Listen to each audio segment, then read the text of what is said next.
Speedy Gonzalez here at the Austin Rifle Club. We're getting ready to go. Record crowd.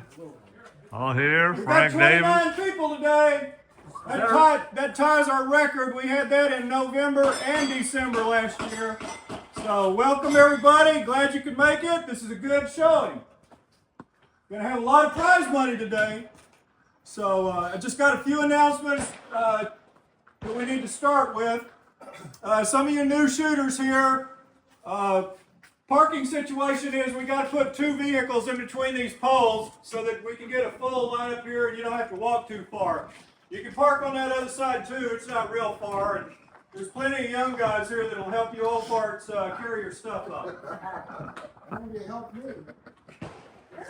And Dick Powers too. Say hi to the guys, Dick. Hey everybody, good luck to everybody shooting today. 5X this time. And it was, let me get them right now. 5X's. Okay. We had Dick Powers with 5X. We had Matt Johnson shoot 5X clean. Craig Lehman shot 55. And one more. Roger Bernard gets 55X. We had to go quite a ways to bullseye number 4. And the winner, Craig Lehman. Hey. Let's see, there's 23 big ones. There you go, good shooting. Good job, Craig. Okay, Good job, Craig. 5th place, Varmint for score, B5. Y'all bear with me, there's a lot of numbers to look through. Okay, here it is. 5th place, shooting 250, 20 X's.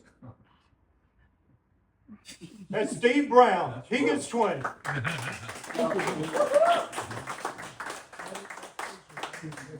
Let me get some 20s out. There's going to be a bunch of them for Christmas. All right. Thank you. And Varmint for 4th place Steve. with 21 X's. That's Roger Bernard. He gets 20. All right. Now, Varmint 3rd place. Okay, that was a tie at 21 X's between, we had a 3-way tie at 21 X's. Roger Bernard was in 4th. And Matt Johnson gets Varmint for score 3rd place with 21 X's. Hey, Matt.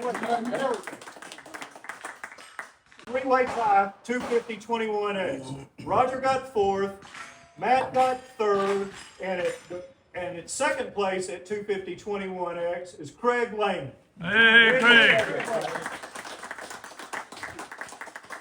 Okay, so all that leaves is Mr. One. No, it wasn't Mr. Wonderful. Varmint for score, 1st place. New man, 23 X's, Dick Powers. Hey, Dick. Hey, The hammer. The hammer strike. Okay, Powers. You get $50. Let me get another 10 out of here. Uh-huh. There we go. Good Don't be shooting. mad that I invited him down here. It's yours. It's yours.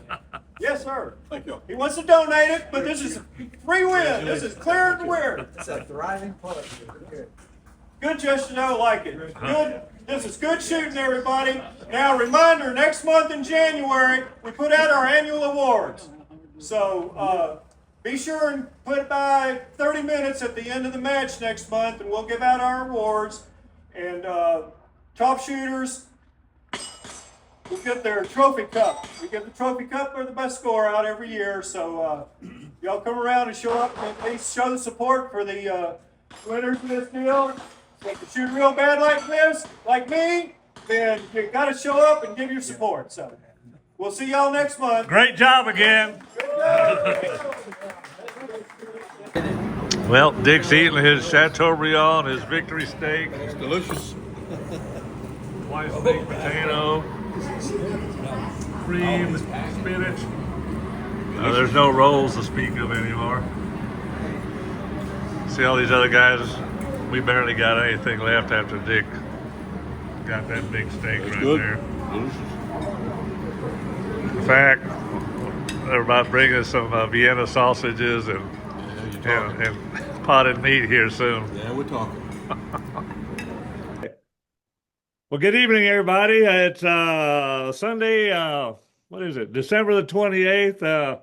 We're having a meeting with Ben Brubaker, the overall champion at the Tack Driver 6 for 2025. We've got Dick Powers, who came down to visit us for the weekend. We went out to the Austin rifle match today, and he showed us why he's called the Hammer. Bring it on! Dick Powers. The Texas Hammer! He brought it with him, yeah. So it was like the devil went down to Georgia. This time the devil came down to Texas. He won with 250 and 23 X's. Outstanding score in the conditions we had, pretty switchy.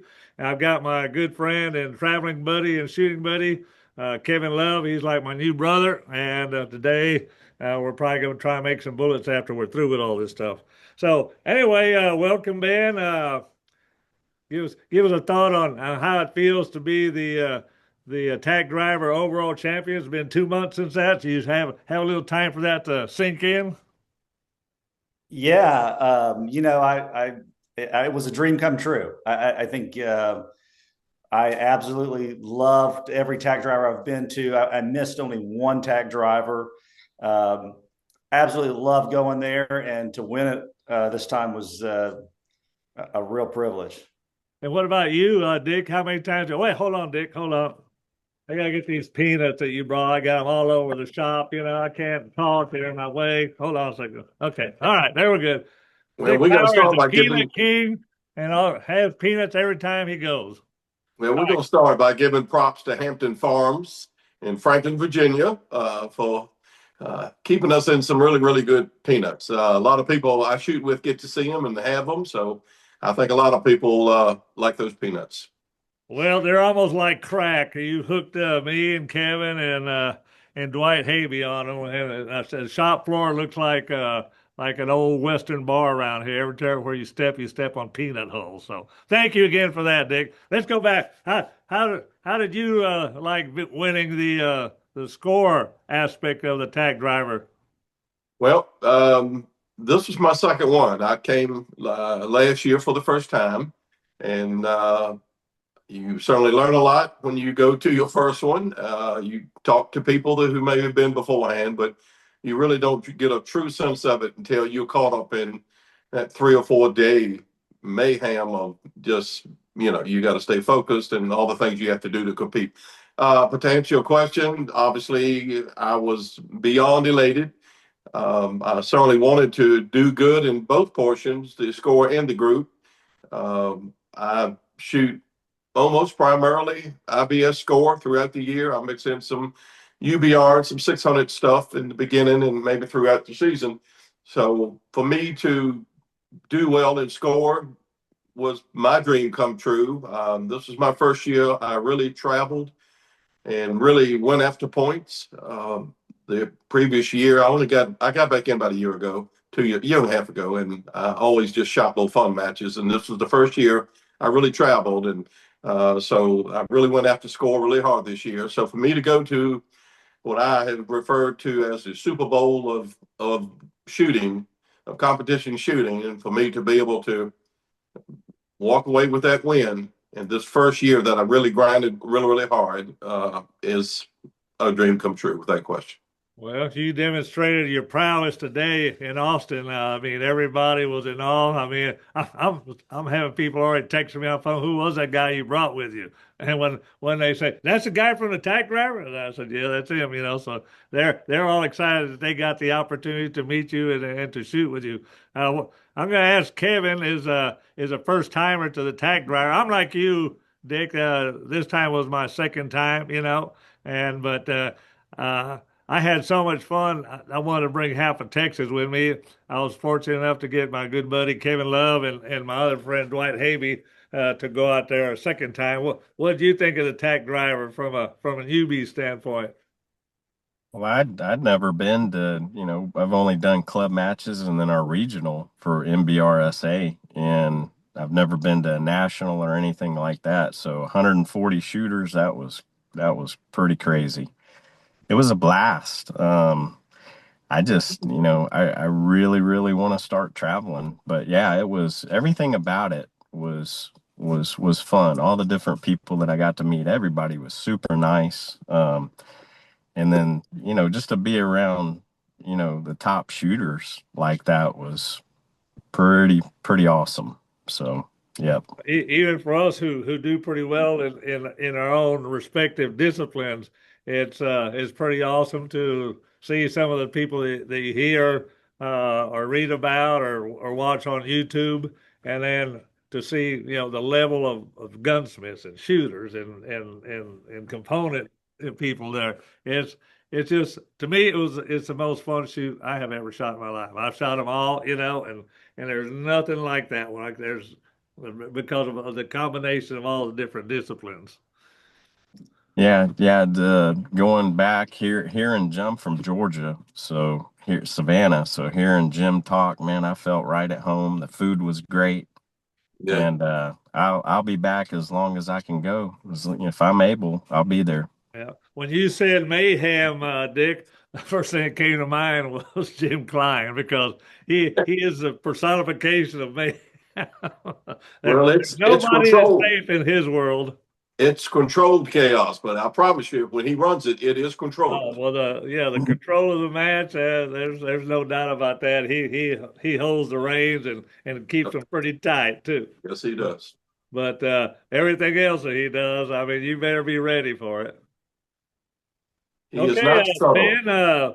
Ben, in preparation for the Tack Driver, I know that, I mean, there's just a myriad of different things that you do. You have to prepare your guns, prepare yourself mentally, do your load development, maybe barrel selection, caliber selection, of all the different calibers and cartridge choices. What did you choose? Yeah, I'm shooting the 6 PPC, and I've sold everything that I have had. I've shot the 30 BR, 6 dash or 6 BR. I've played around with a lot of different calibers, but at the end of the day, I about 2 years ago sold pretty much everything and just shoot the 6 PPC. Um, I'm primarily a UBR shooter. That's primarily what I do. I try to go to several matches a year and do some local shooting. But mentally, I really tried to keep things simple this year. I decided to preload. I took 3 different loads with me, all loads that I had tested and shot in different conditions and thought were strong loads. I took almost 400 rounds of loaded ammo. Um, and then my goal was to go there, enjoy the match, enjoy the food, enjoy the people. But when it was time to sit down at the bench, I wanted no distractions. I wanted to put every bit of energy that I could into trying to learn what was going on and really try to to see what sort of condition would really hurt you, and stay away from that condition. That was kind of my goal. Uh, so you chose a 6 PPC, and for those who may be watching and hearing about the Tack Driver for the first time, because now it's open to 180 shooters, I believe, and more people are becoming interested in it. Uh, the Tack Driver, from my understanding, all 6 of them have been won with a 6 millimeter. Did that have any decision in you shooting the 6 PPC over the 30 like Dick did, or some of the others? I mean, we had everything from a 22 all the way up to the big 7 millimeter mag and 300 WSMs there. Yeah.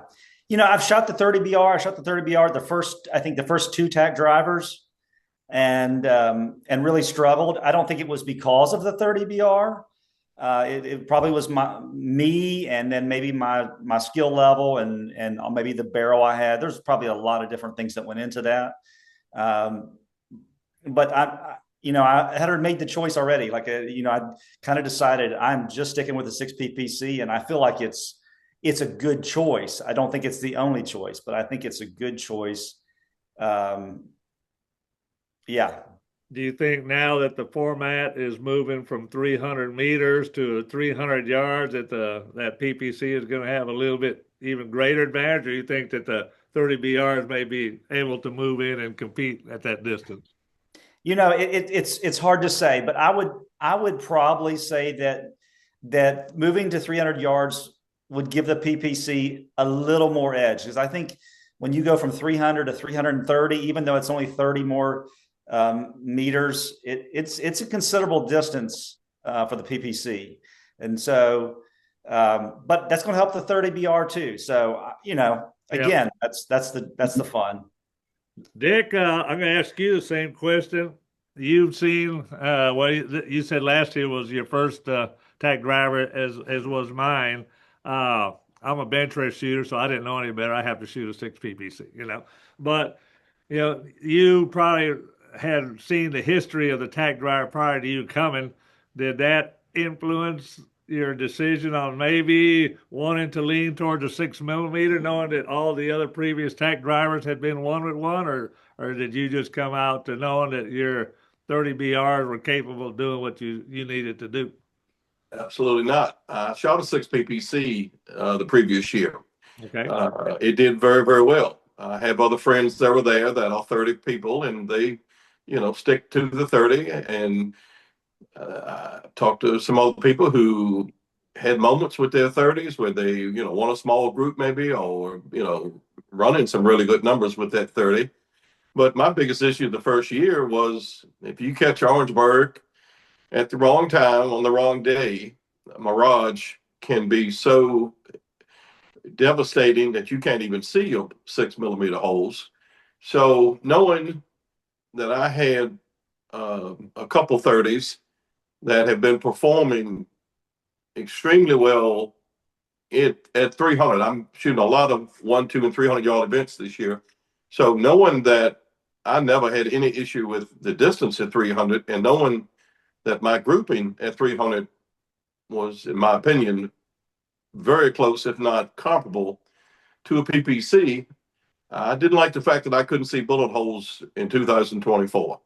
I toyed with the idea. I truly did. I have a couple good 6 barrels that I wouldn't have any problem bringing, but I really wanted to make sure if things got tight, I could have a better chance on seeing my bullet holes. Okay. Well, I experienced a little bit of that. I'm not able to see your bullet holes. Last couple of targets at at 300 meters, and I said, in fact, the last target, everybody was calling it the Helen Keller match, because Right. I was just going by where my last group was, and I was just like holding out there, looking at the conditions, saying, well, maybe this is be close enough. If I'm having problems, I'm sure everybody else is having problems. So, but there again, I went and stuck with my 6 PPC. I'm a diehard. Ben, I noticed that when Dick came down here that he was shooting a variable power scope on his gun. Is that what you're shooting on your gun, or are you shooting a fixed? No, I'm shooting a Night Force 15 to 55, and Okay. I've And tried. what I've tried. reticle? What Yes, reticle? I shoot the NP 2DD reticle, Okay. and the floating dot in the center is what I like. I like that little floating dot. Do you use the illuminated reticle, or do you shoot it just without the illumination? Yeah, with the Night Force competition, they don't make a illuminated reticle, Okay. so yeah, it's not illuminated. All right. And you, Dick, I saw you at the a match today in Austin, and you're shooting the same scope, isn't it? I have 4 of them now since the Tack Driver. I sold all my fixed 45 loopholes, and I have made a new investment. And that was because again you couldn't see the bullet holes through the mirage. It's bad enough. I don't know if you can dial down to help if it's bad enough, but if it's mild, yes, you can come off of that 55. And I mean, I was shooting as low as 35 this year at the Tack Driver, and it's no question in my mind. It helps if you can, get off some of that higher power, and I'm convinced it helped me. Did you come off your power band, or did you stay on the? Yeah, I did, and that's a good point. Sometimes maybe it clears things up, but also I think that dialing your power back sometimes it gives you more of a field of view of the flags, especially if you're watching the last couple flags in your Exactly. scope. And Yeah. so there's times if conditions are bad, seeing more flags is better than nth degree of hold. Yeah. In my opinion. What power were you mainly shooting? Did you most of the time? What power did you have it on? Most of the time I was on 55. There was just a few targets I dialed it back to like 40 or 45. And what about you, Dick? I'm gonna say primarily maybe around 50. I found a little bit better clarity, maybe with my eyes, or maybe this particular scope at 50. But talk a little bit, Speedy, also about the flag configuration, especially at the end. I don't. People who've never been there need to understand the challenge with having the right equipment when you go to the Tack Driver. Well, yeah, we had flags that were typical flags to most ranges, and then once you got out past the 200 yard, then you had flags that all the way up to 25 feet tall, you know. Yeah. And in fact, we ran out of height on our flag. We could have used another couple of feet to get them up just a little bit higher. Yeah, I mean, there are people running guy wires, Yeah. and people had them sitting on tables. So you're gonna see some creativity if you come to that. Well, we won't be there this coming year, and I don't know what Dublin, Georgia is like, but that Orangeburg range has some extreme challenges, especially with setting flags as well as mirage and wind.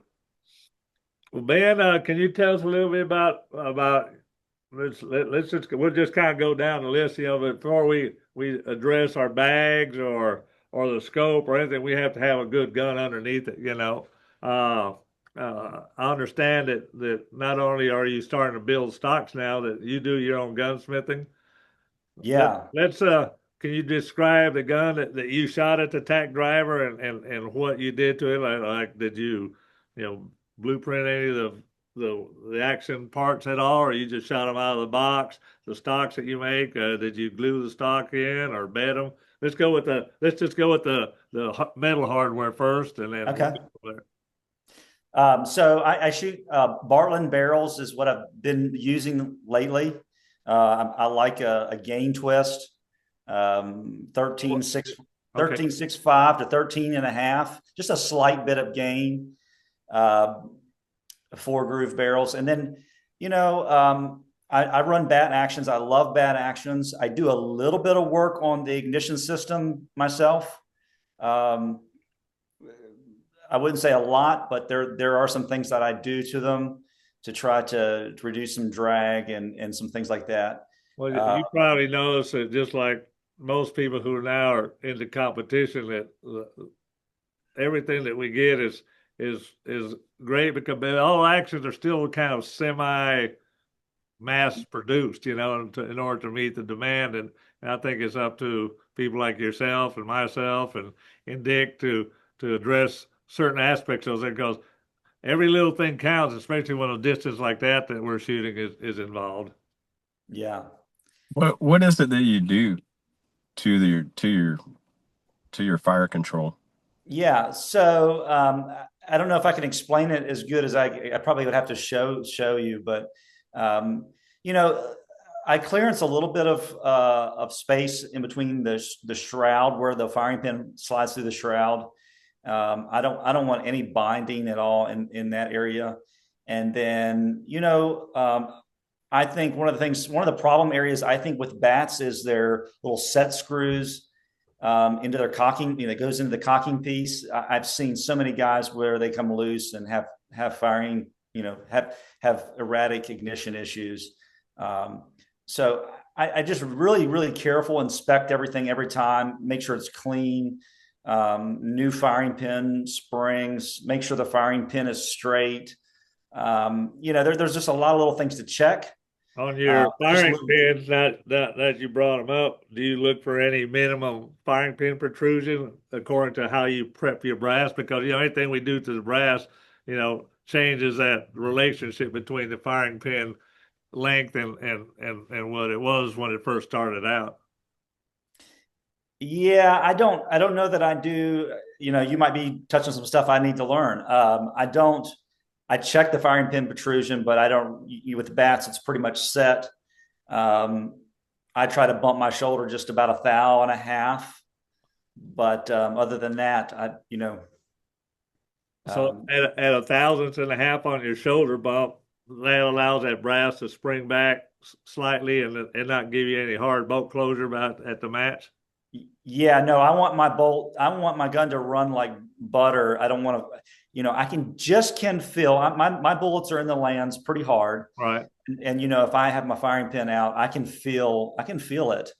But I want them to close easy and open easy. And I do not like cock on close. I know it's not the end of the world, but I don't like any cock on close when I'm closing my bolt. I like it to be, and I like to have 250 thousandths of firing pin fall. So you can't always get the best of both worlds, but you try to get as much firing pin fall as possible and no cock on close. On your bats, how you've got the trigger hangers with multiple positions of your trigger.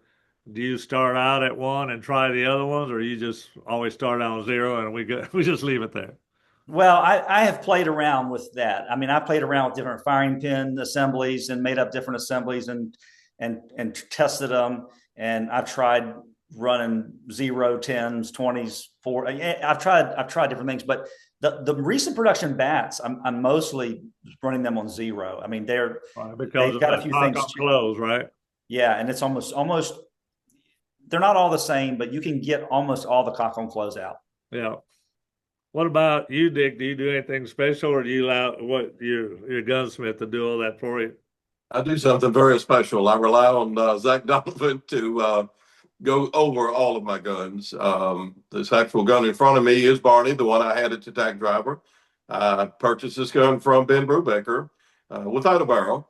And but the minute I got it, and we got a new barrel on it, and Zach went through all of the same items y'all are talking about, and everything you spoke about has been gone over this gun. And where I understand all of the details y'all are speaking about, I don't do any of that level gunsmithing here at my house. Do you do anything special, like check the torque on your screws or anything, or you just go and pray?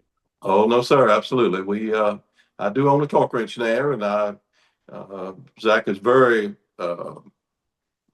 specific about torque pressures. This gun here is actually screwed and not glued, so that is very important, as well as these rings right here. So they are settings that Zach is very, very firm about, and for good reason. He's a very, very well noted gunsmith and noted shooter. So I trust him, and he's done me very well. Can you describe that gun to us real quick? Sure. This gun to the tuner. All right. Well, I'll start with the tuner. This is a PMA tuner on this particular barrel. This is not the barrel that I had to Tack Drive. This is actually a PPC barrel. So I do switch some barrels around on occasion. But this stock was built by Roy Hunter for Ben. This has got a bat multi-flat action in it. Obviously, it's melanated with the bat rings, loophole competition scope, Vixen trigger, weight system in the back. And I've actually got 2 of them. I bought 2 guns from Ben that are almost identical. This Barney has a little purple hue inside of it, built into the wood, stained into the wood. So that's why I refer to it as Barney. And I have a matching gun that Ben had built, and that is kind of a black on black curly maple. Both these are curly maple. Today? Say it again. That was the one that you shot today? Correct.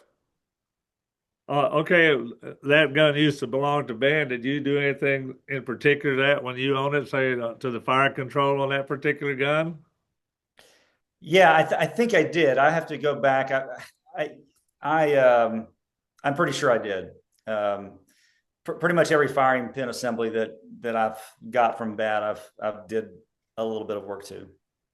That's kind of one of the themes that you hear from most competitive shooters nowadays, which wasn't spoken too much a couple of years ago, of how critical that fire control is to the performance or consistent performance of that gun. and and not only from an ignition standpoint, but from a competitor's shooting style. If you're having to fight that bolt or open and turn the gun over, you're shooting a little bit heavier gun from I remember at the Tack Driver. Did you have a heavier barrel on that gun than what we typically shoot in bench rest? Is this question for me or Ben? I'm sorry. For Ben. Excuse me. Oh, okay. Sorry. I thought it was for Dick. I So thought yeah, you no, I thought you needed some peanuts to wake you up. yeah.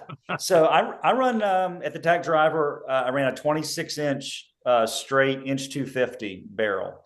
My gun was weighted. I like to run a heavier gun if possible, just a hair over 18 pounds. So yeah, I like running straight tubes. I've ran light varmints and heavy varmints, and if the gun is balanced correctly, I think it's fun to run a heavier gun. I know. I guess, are you running a 10.5 pound gun? Is that what you ran at the Tack Driver? Yeah, Speedy? I think your barrel probably weighs more than my gun. Mine was a 10.5 pound sporter class or light varmint, what we shoot in bench rest. You mentioned there was 18.5 pounds. Yeah. So most people I think that they're familiar with some of these guns may think that that's like one of the light long range guns, but you shoot UBR, I believe you said earlier. Yeah, I shoot UBR, and UBR has an unlimited class that I like to shoot in, and of course, I mean it's actually open to rail guns. So I've shot against rail guns with this gun. I mean,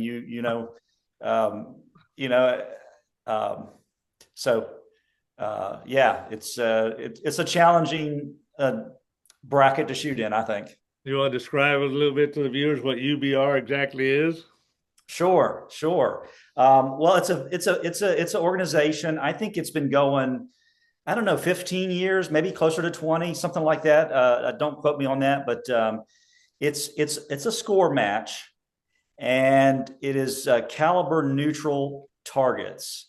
So the best way I know to explain it is the target is actually calibrated for the diameter of bullet that you shoot. So there's 22 caliber targets, there's 6mm targets, and there's 30 cal targets. I think maybe even they've started shooting some 20 caliber targets. It's got really a class for just about any gun. And I think the rules are seem like very fair rules, but also very open to a lot of different people and guns. So it's a factory class. Yeah, from what I've understood, it's kind of a caliber neutral where you don't have an advantage of shooting a 30 caliber as opposed to a 6mm like the match we shot today. There was some 250 shot today. Kevin shot one. He shot his first 250 in his first score match with a 6mm. But if you look at his targets, had he had a 30 caliber, he would have had a lot more X's. So, but that scoring advantage of the 30 isn't the case in the UBR if I've read these things correctly. That's right. Yeah. Okay, well, back to the guns. We're talking about the metalwork and the barrels and all that, and we've already touched on the scopes. You're making stocks now. Is there a reason that you decided to make stocks? Kind of like the reason I got into gunsmiths is that I wanted things my way, and people gripe and think, why are you doing that? You're just wasting money. And I said, my money, let me waste it. And they still wouldn't take it. So I just say, I'm either going to do this myself or I'm going to quit. There's some reason that you want to make stocks. Yeah, no, I think absolutely why I got into it is because I wanted a stock, and I wanted there were certain things about a stock that I liked. And of course, Roy got me started, built two stocks for me like I wanted them. And there was a few changes after shooting those that I kind of wanted, not that they were big changes. But then to get a stock is very difficult. Like, not many people make them. It's a lot of time that you have to wait. And so yeah, I kind of got into it because I wanted a stock for myself, and the stock that I shot at the Tack Driver was actually my first stock that I built for myself. So you know, and I think it was part of why I've shot as well as I have lately, is because I don't know, the stock, maybe it fits me. I don't know, but yeah. So you make these. You don't have one laying around that we could take a look at, do you? I've got one. Sounds like a plug, huh? Right here's one that I just built, and that's similar to the one you shot at the Tack Driver. yes, very similar. And I've got another one right here. One of the things that I really wanted was a way to add weight and take weight out. And I was always frustrated with stocks of like, how do I put weight in them? And so I've got one here with the butt plate off, and you can see a piece of brass. I've took the butt plate off, and you see the two screw escutcheons. And then if I hold it upside down, you can see the weight. It starts to come out. It's just it's a pound. It's sliding out. And there's the piece of brass. It's 2 pounds, and it's up inside a carbon fiber tube. Okay. And it's in line with the barrel channel. It's milled right in the center of the stock, between the top half and the bottom half of the stock. Laminated together? Or so yeah, the top and bottom are laminated together. It just looked like I saw a seam going across there a minute ago. Yeah, you might can see the seam there pretty much in the center. Okay. And then, like I said, there's a carbon fiber tube. There's right up in here, there's a piece of brass that's glued inside the carbon fiber tube, and it's, you know, the full length of the stock. So I can slide, you know, a long piece of brass, and then it's machined with a little dot of epoxy to hold in the very end that keeps it pinned in there. What I noticed that's in the center of the stock. Is that critical to that, or is that just you put it in there because you're going to laminate the two halves together?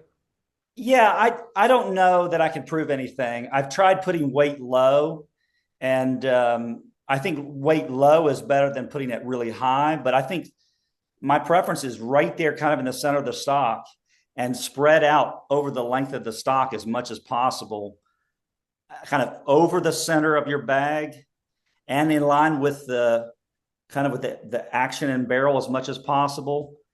To me, seems to be the best. But again, I couldn't prove that. Do you feel any difference in the release or anything? You know, a lot of times when a gun's not balanced, I can feel like the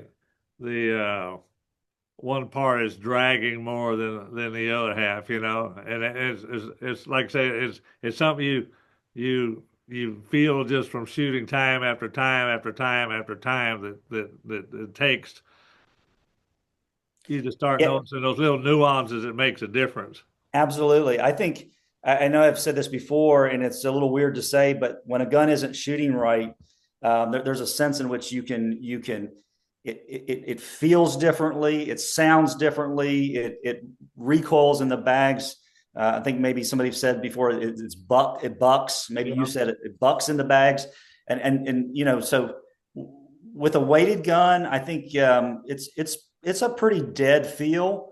Of course, if the gun isn't tuned right, you can still tell it. But absolutely, I think a gun that's weighted right and in the bags right with the right amount of tension on the bags. Do you want tight tension or loose tension on your bags? Yeah, well, that's a little interesting. This year, one of the things that I did,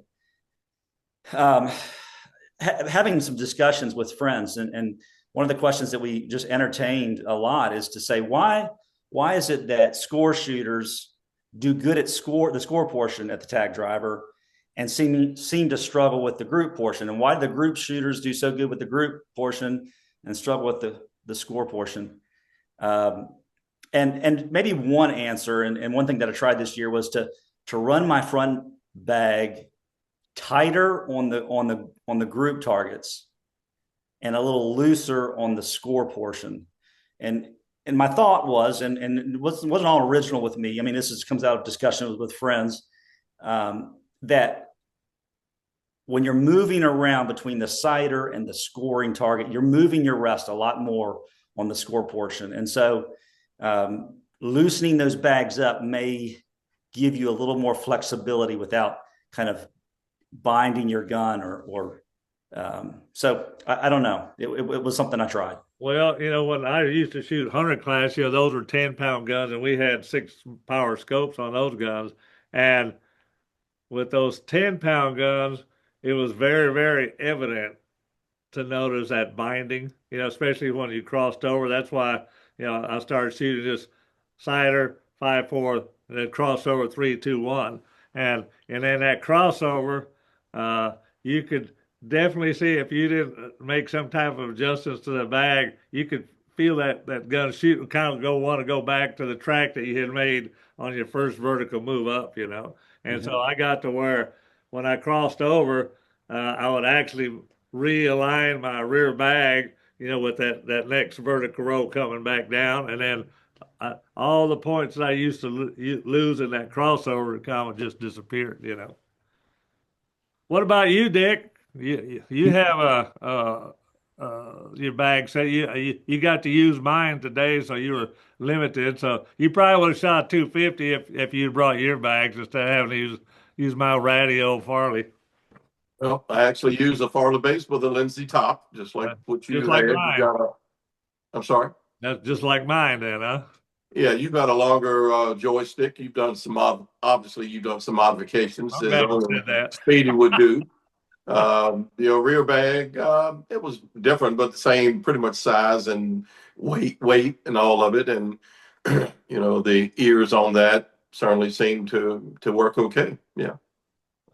Do you do anything in particular to your bags that, you had to take what I gave you, but if it would have been your set, what biggest difference would be on the like the bag hardness or?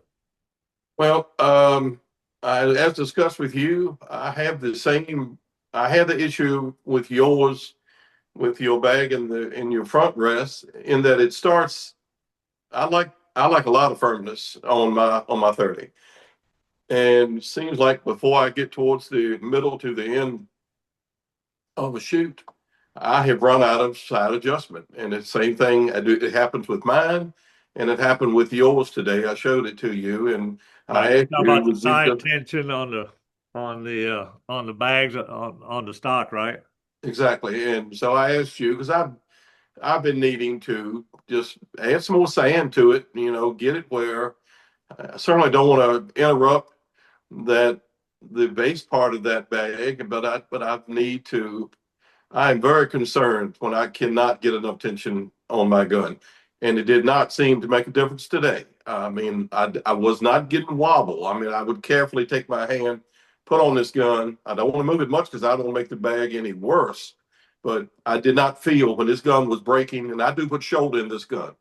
I don't typically put shoulder in a PPC when I shoot PPCs, but I don't mean I pin it, but I want to feel my shoulder on this gun when it breaks. So that's going to absorb, a little bit of looseness, maybe, and maybe you don't feel that gun wobbling as it breaks.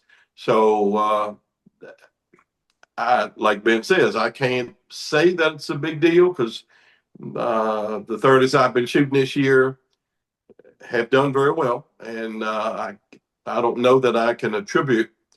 There's not too many shots, let's say, that print somewhere. Well, I don't think they should have printed.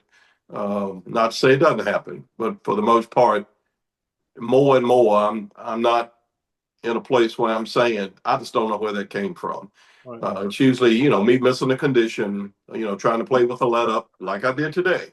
I shot 23 pretty solid X's today, and the two that I didn't, one of them without question, well, you and I spoke about it because we were looking after that particular match was over, we were talking about it, and you also played with a little bit of a let up, and if I'd have just been patient, it's a chance. It's one of those days. The gun was shooting good enough, and I felt like I was shooting good enough that this could have been a 24 or 25 day potentially. Well, you shot well. You answered the question I was going to ask both of you. Do you shoot free recoil, or do you pin the rifle, or what style of shooting do you address your gun? So, Ben, Dick just answered that one for us. What about you? How do you address a gun? Yeah, I lay hands on it a little bit. I put my thumb kind of. I like to have a flat. Another thing about the stock design, I like a flat area right behind the tang, and I like to put my thumb on there. It kind of gives me a reference point to run my bolt, um, orient my hand, everything. I kind of keep a thumb on the back of my stock, and then I kind of wrap my fingers lightly around it. Maybe just a light shoulder, but barely touch my shoulder to it. But I keep a thumb on it. So, your bags must be set up sufficiently well to where when you touch it with your shoulder, put a little thumb pressure, that if you release it, the gun doesn't move. Yeah, it doesn't. No, I don't touch it like that. If it's touching, it's just barely touching my shirt. It's not a. I don't pin it. Okay. No. Kevin, Now, my shooting buddy, earlier this year, he and I went out shooting together, and he was having difficulty, especially on our bench stocks. They don't have a pistol grip or anything, kind of like Dick's stock right there. He was having difficulty, locating his trigger to shoot fast, and then I said, well, you need to anchor your thumb so you know where everything is from that point forward. He started shooting it. He started shooting pretty well right after that. So that's a good point to bring up. You might anchor that thumb in a certain spot in order to be able to access all the parts that you need to get to them easily. yeah, I think there are times, and this might be controversial too. If I got a load that's not shooting well, and I don't have anything else to try, I have took a gun and just really grabbed it tightly, and sometimes it seems to change, and so it's kind of maybe a last trick in the bag, but sometimes a gun will shoot differently, and I don't know if it changes the tune, vibration, what it changes, I don't know, but I have done it, and it seems to have been an option. I've had some stocks, even though they were Scarborough or Scovilles or some of the Terry Leonard stocks or a couple that I built. They're just exactly what you described. When things aren't going good, sometimes if you just put that death grip on it, it just like I said, I think it changes the frequency, the harmonics in the gun that maybe you can't get out of the load or the tune or it just. But it does happen. I don't know about Dick. What do you think? Yeah, I was going to mention, especially with some vertical, um, people that shoot score, and I'm sure group as well. I've talked to a lot of people that lost a shot low and they feel they put some shoulder in it. So there is a time when, that shoulder is going to affect how this gun is breaking back, and that's going to result maybe in a shot, a stringing up and down shot, and maybe so. I think it can work against you in some cases, but we have the luxury as well as a group shooter of going back to the sighter. So if you're not pressed for time and you really feel like, and you're not comfortable with the tuner, or if you're not comfortable adjusting your tuner, certainly doing a particular match.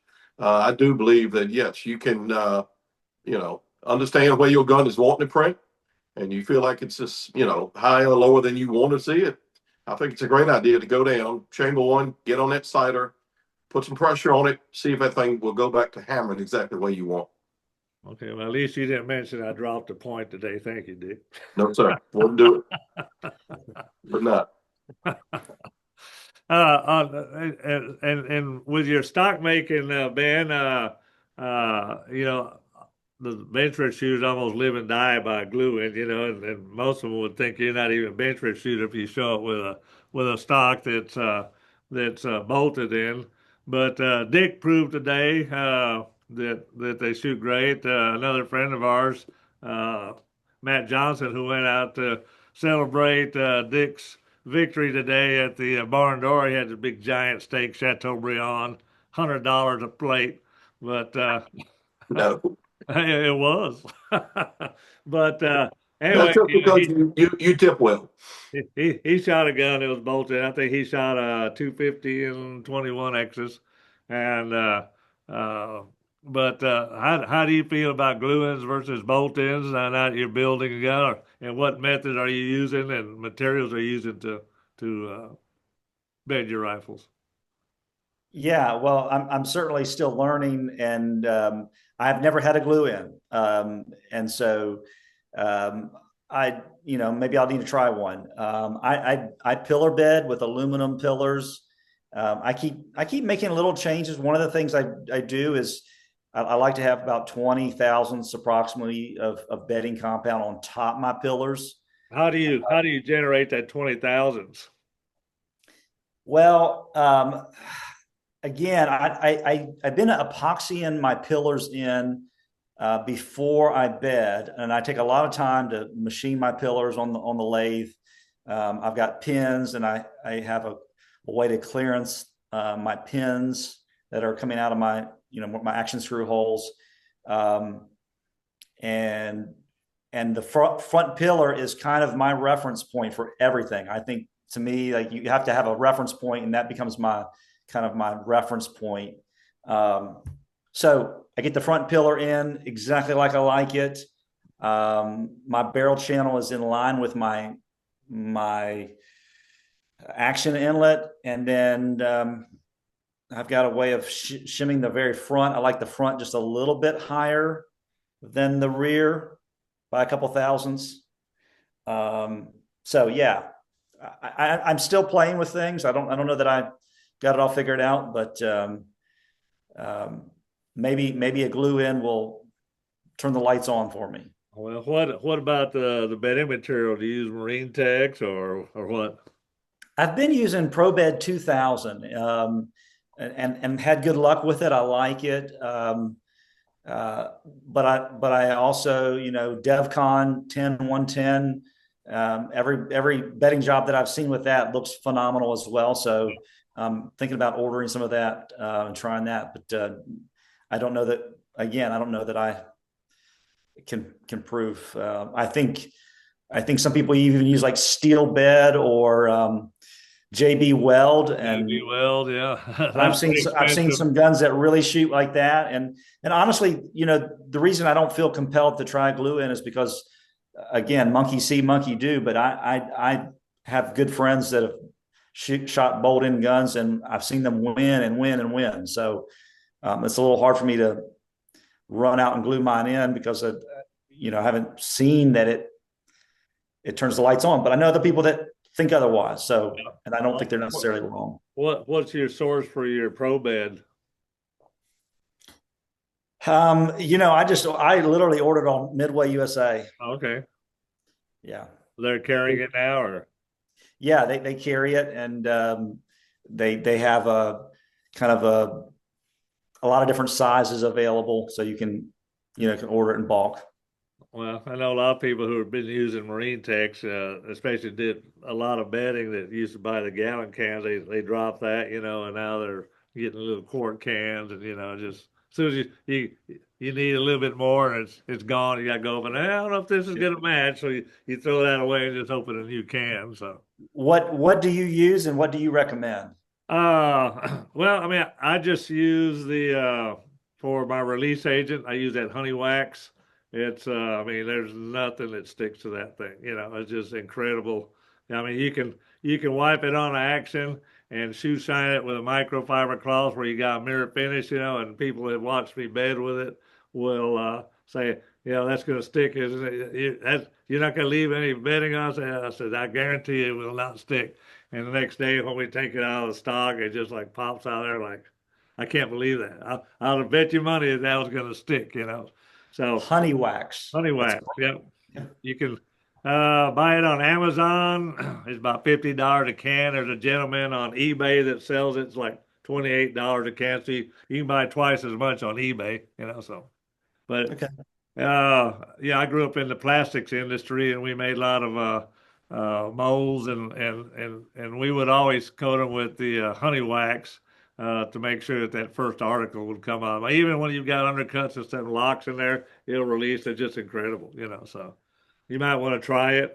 What do you use? Out of curiosity. Well, Oh, Johnson's Pace Wax. I'm using some wax that comes with this kit, original one of the kits, and then I also have I forget, it's another brand that one of my good friends told me about. It's an aerosol can of stuff that they thought was phenomenal, and that seems to work good too. So, Yeah. But Yeah, I'm, well, the thing about the aerosols, you start breathing that stuff is not good for you, and honey wax. I mean, I just get cotton ball, wipe it on there, and like I said, just shoe shine it off. And I say, first time you use it, you probably think it's like, this isn't going to come out of there, but it'll just break loose, and you've got a shiny, shiny mirror finish on that thing. okay. I want to bet the action, not the release agent.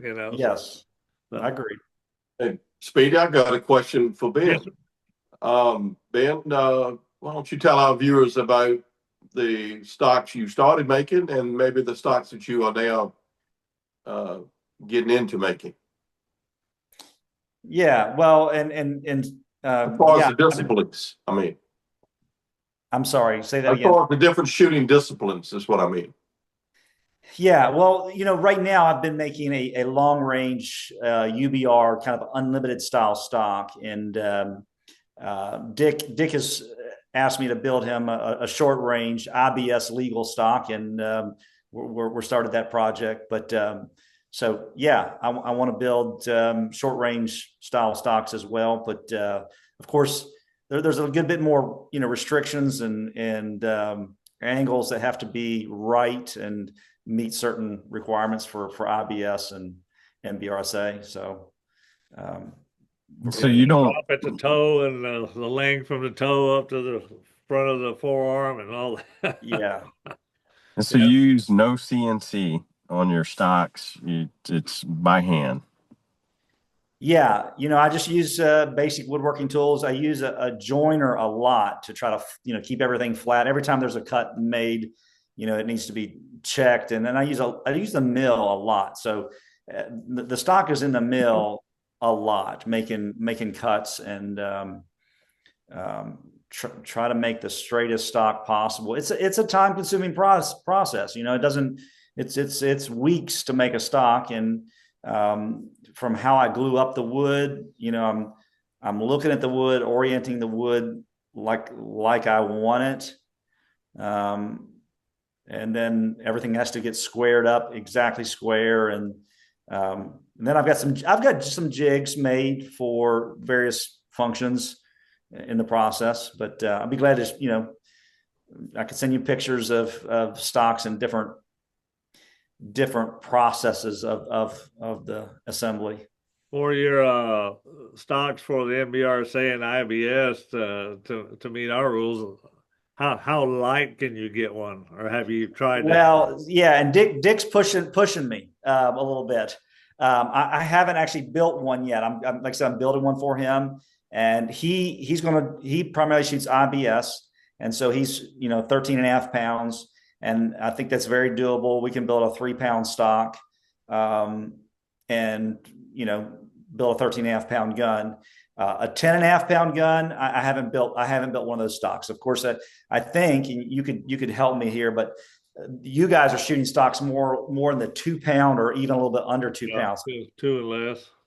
2 or less, yeah. So I got one over there. When you pick it up, even if it's got a weight in it, everybody that picks it up like, this thing doesn't weigh anything, and I think it's like a pound, 14 ounces, something like that, and that's with like a 3-ounce weight in the back of it. Yeah. So, yeah. One of the goals I look for with my 30s is I want to keep all of the barrel length I can. I know that might be a little controversial from the standpoint of balance, but I truly like to run that weight limit exactly to 13.8 with caps off. I want to starve this gun of any external weight, and I truly like to have all of the length for velocity and maybe other reasons. We've all had shorter barrels, especially when we began the PPC game, to make weight. A lot of times dictated weight is all relatable to barrel contour and length. And so for these 30s, what length is that, Dick? Well, this is my PPC barrel on this, but I've got BR barrels that 23, 24 inches every bit of it. Yeah. Yeah, all my heavy varmint barrels, that's what I try to run right about 23 and a half. So it's kind of right halfway in between what you just said. You said that Right. you ran a 26-inch barrel, Ben?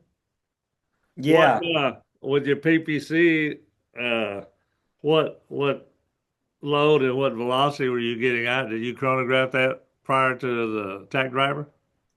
Yeah, I mean, I don't actually have a chronograph, but I have chronographed it over Dick's chronograph or other people's chronograph.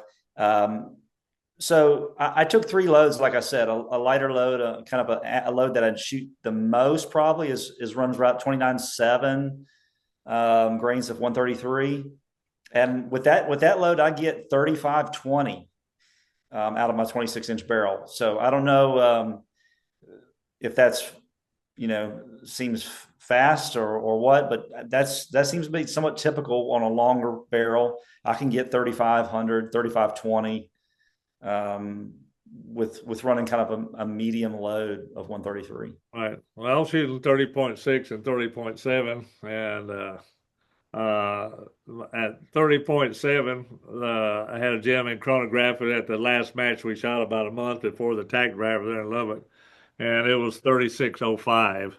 Okay. And that's with a little 21-inch barrel. So if you got 26-inch barrel, Yeah. you might be up there making a good prairie dog gun with that thing. What weight bullets are you running on yours? Yeah. I run 65 grain boat tails, bullets made on a pine heart die. Mm-hmm. So You make them, or yeah. No, I got a friend that makes them, and I feel very fortunate to be able to shoot them. I've shot pine hearts; they shoot about the same, but I love that. I love that little short bow tail. right? Well, I think Jeff's bullet, my bullets, about 2,000 difference on. I think he's got 60,000 bolt tail. I think mine's 62. So How important do you think bullets are in your whole setup and is that one of the main reasons you think? I mean, I was going to ask you, why do you think you won the group portion? How important are bullets? well, I think they're probably one of the most important things besides a good barrel, is because that's the last thing between you and that target. If you did everything right and you put a bad bullet down range, a whole weekend can be lost with just that one bullet. I mean, I do enough bad things to myself without having any more grief and heartache induced by a bad bullet.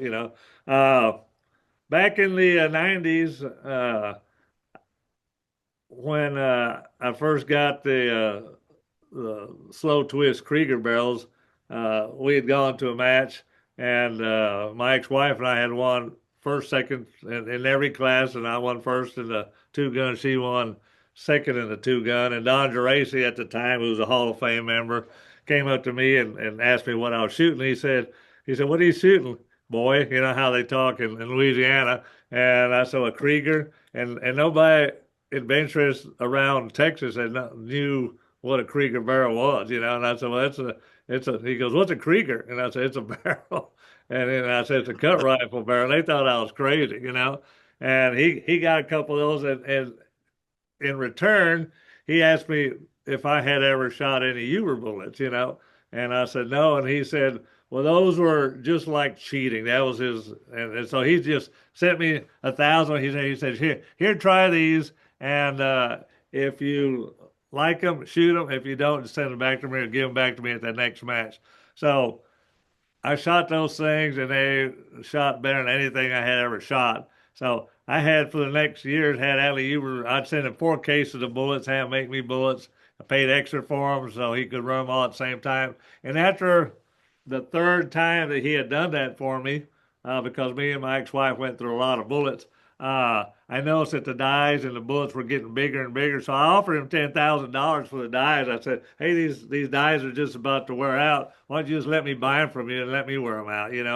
And he didn't want to do it. So I set out at that point in time being a tool and die maker to make my own bullet making die. So it cost me $54,000 just in materials to make my first die that was any good, you know. And ever since then, I've been shooting that same die. I've got a couple of extra ones. Kevin's got one that I made, but that one was as close as I could possibly make that bullet. It's been performing for me ever since. That's what got me into the Hall of Fame. That's what I shot at the Tack Driver. I don't make any bullets for anybody else because I'm afraid that, you know, that next time you pull the handle, that might be it, you know. So, but it's Yeah. strictly a labor of love. I mean, you listen to Jack Neary and his crew, and they'll all tell you how critical bullets are. We wouldn't do this if it didn't make a difference. Kevin got his first experience shooting my bullets out in Lubbock, and he was having some issues with gun. I said, "Hey, you and I have exactly the same chamber and everything. Just take on my second stuff because I've got twins of everything." I said, "Let's just set your gun up like mine." And he went out the next day and won the heavy varmint with it. And so he got to and at For the the tax yardage. let's just follow suit what we did in Lubbock. And he started out up until the fourth match. He was just, you know, kicking ass and taking names. So, but yeah, I think bullets are every bit as critical as a good barrel, you know, and then a good gun. Ever since then, I've been trying to weasel my way into more bullets, but he's you know, I'm You just like shot my bullets the Cinderella. other day and shot your first 250 with them. Is that Yeah, right? it's pretty amazing because really bullet to his seating depth, we run the same, you know, reamer. So that's all I did, and it was amazing because then I could go out and just focus on the win. It was really the first match where I felt like, wow, like I kind of it clicked, like I knew what was going on, and I won the yardage, so at 200. But yeah, it was, oh my gosh. So now I'm on the hunt. I'm modifying my die, you know, trying some other ones, having one made. I'm not gonna stop till I get one. Well, I told him in my will I'll give him my set of dice. So, what about you, Dick? Are you making your own bullets or what? No, no, I don't. I'm shooting Jim Klein's 108. They're becoming a very popular bullet, to say the least. So I started, I shot years ago, like 10 years ago more. I shot 4 or 5 years. I get a lot of club stuff and got back in this. Been right just over 2 years. I got back in it and kind of messed around the first year and got really serious this year. But I shot, you know, bibs, and I've shot some other bullets that another shooter gave me to try because he knew I was getting back in and was trying to help me, and I really appreciate that. And but they were longer bullets. And they were 118s on longer jackets, and I was shooting 130 when I got started back this time last year. Started with 130 powder, and the issue I was having with 130 powder was, and I'm still trying to drop it very slow, but was case capacity. So I had an issue with shooting the longer bullets. If I wasn't careful, I had bullets starting to push out a little bit on me. So I kind of fell into Jim's bullet because it's on a much shorter jacket. So I fell into that bullet really out of necessity to not be so worried about compressing powder.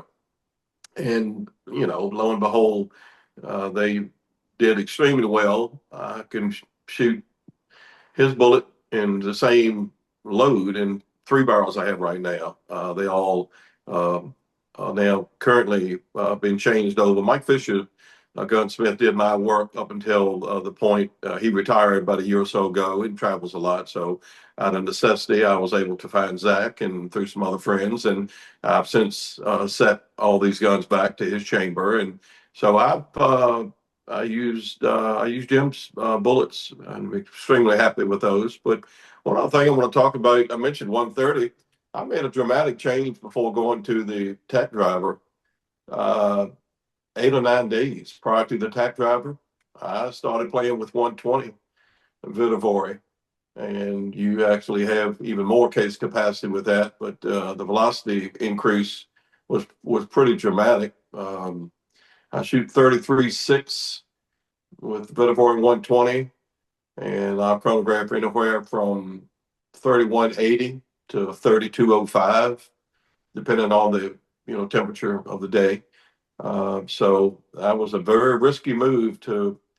Well, I actually shot the Nationals the week prior, and the gun performed really well at the 100, 200 Nationals there in Orangeburg. So, but I came in to the Tack Driver with not a lot of proof with the powder, and obviously I'm still on that powder. That's what I shot today at your match in Austin. That's what you shot today? Correct. Yeah, when you told me that gun was an ag killer, and then he said, no, I didn't say ag killer. I said it was a flag killer.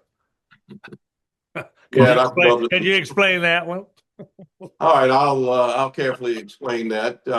If anybody watches the IBS Shoot of the Year standings, you wouldn't have seen my name much last year because again, I just kind of got into going to these multi-yardage shoots, and this year I really didn't get into those till maybe May or June. I missed the first couple of those big 3 yardage shoots, but anyway, so I had good success this year, and anybody who watches that, there's a gatekeeper of the Shoot of the Year named Jim Klein. He's won. Well, this year he won it again. That's 7 years in a row. So I didn't have any aspirations, that I could even be a consideration for that. But I had a lot of friends kept saying, Dick, are you watching this? Are you seeing where your standings are? And I found out how to even go on this site and even see what my standings were. So anyway, I started doing better and better. Maybe after the midway point, had gotten in the top 10, and next thing you know, I'm doing better, and next thing you know, I'm in second place. And anyway, so it was all down to the last shoot, the last national. Jim obviously was in the lead, but if something catastrophic happened to him, I would have had a chance to be Shoot of the Year this year. And something catastrophic would have had to happen to me for me to not be in second place. And something catastrophic absolutely did. After your first relay, you change benches, you change 4 bench positions, and you're shooting over another person's flags. And on one of my rotations, the wind got in the right direction, turned the props in the right direction. And my first shot, when the range officer said, commence fire, my first shot on the sighter was not even on paper. And obviously that will throw a lot of newer shooters into a little bit of a panic mode. I moved to another position, shot again, was able to see a bullet hole almost off the paper, but on the paper kind of. And immediately I go to clicking, and the clock's running. So long story short, I was able to get the gun settled down, and I went ahead and started scoring, and I shot some 10s and maybe an X or two. And on my very last target I had to shoot, I had another pretty hard left to right green condition come in, and I needed to verify it. I went back to the sighter on the same sighter bull and tried it, and it hit the prop again and threw my bullet into the number 1, bottom left, the number 1 scoreable target, 4-0. And that took me from second for Shoot of the Year to fourth Shoot of the Year. So there's some great shooters, Dewey Hancock, Mike Clayton, and a few other people that they certainly were pulling for me, but it certainly did help some other people. But that's just one of those things. It's a part of shooting. And Jim Klein told me on my way home, you want to learn how to win, you got to learn how to lose. So that was a very interesting lesson. But responsibility of checking a win flag is the shooters. So ultimately it goes back to me and looking over the top of that bench and seeing if I could have maybe detected that flag being tall. But other than that, it was a wonderful year. So you shot the propeller on that one? Sir? You shot the propeller? Yes. Actually, after it was over with, I asked Jim, he was involved in the scoring and all. And I asked him, would he come and look through my scope after they called ceasefire? And he said, those are your bullet holes. And I said, yeah. I said, I'm pretty sure that I think my bullet, might have been getting into not the closest prop to the bench, but the second one. And he had the range officer to make the range cold. And he and one of the referees went with him, and he inspected all the flags, and he laid the second flag on the ground. And he went and inspected flags 3, 4, and 5. And he came back and told me that the prop had definitely been hit. And as much as he hated it for me, and he did, is obviously the ultimate responsibility of the shooter to look at the flags you're shooting over. So I totally owned that one, and it was tough. Yeah, well, if you read the rule book, and a lot of people don't, there's a lot of responsibilities that are put on the shooter's shoulder, keeping track of your time. That's another one of them. So, yeah. In fact, I remember somebody didn't want me to give him my extra timer today. But as fast as you were shooting, you didn't need it anyway. Well, no, but I did ask you, was the range officer pretty good about, doing a countdown? And you said, maybe not always. And so he says, you might want this 7-minute timer. And I didn't need it much, but I appreciate it. Yeah, well, you never know when an issue might crop up and he's talking to somebody and, that time goes by and then it ceasefire. Yeah. And it was our responsibility to do that. Uh, as well as building your own stocks, I think I overheard at the Tack Driver that you do your own gunsmithing as well, Ben? Yeah. I kind of got in this because years ago when I started shooting, I got tired of waiting. I mean, maybe I'm impatient, but you would at that point when I got started, I would send a barrel to a gunsmith. I think I even sent some barrels to a gunsmith in Texas. It wasn't you, but it was another gunsmith. And then I'd wait, 6 months, 8 months, a year, and wow, it's I probably caused a few people to buy a lathe or two, so I'm guilty of that as charged. So yeah, I do my own barrels, and I think it's rewarding to do your own barrel work. It's yeah, I love it. Well, it gives you a lot of opportunity to look at things and see things that you normally wouldn't look at if somebody just does a barrel for you and gives it to you. Plus, you have a little bit better control, especially if you got the ability to take the action out of the gun. If you want to fit the threads a little bit closer, when you're doing with guns that are glued in. Since I have so many new receivers sent to me, I've got thread gauges for them, and I adjust those. They're adjustable gauges, and I adjust them as I see some of the tolerances change over the years, and so they have to be made to the smallest one I've ever done, because if I send a barrel out to the UK or New Zealand or Australia and it doesn't go in their gun because they might have one of the new ones, and I've got the old thread specs, well then that's $350 going over there and $350 going back. So it's either just say keep that barrel, do you another one. But so as a result, we gauged up right now, and they're just all adjustable, and we just make them fit with whatever the smallest one that I've ever come across. So yeah, usually I'll see batches change once or twice a year is a serial number. So I've got them all recorded. Anytime I see a change, I say okay, from this serial number, I'm starting to notice a change in the thread dimension. So, what method of chambering do you use, if you don't mind my asking? Yeah, I've changed. I keep changing and trying different things.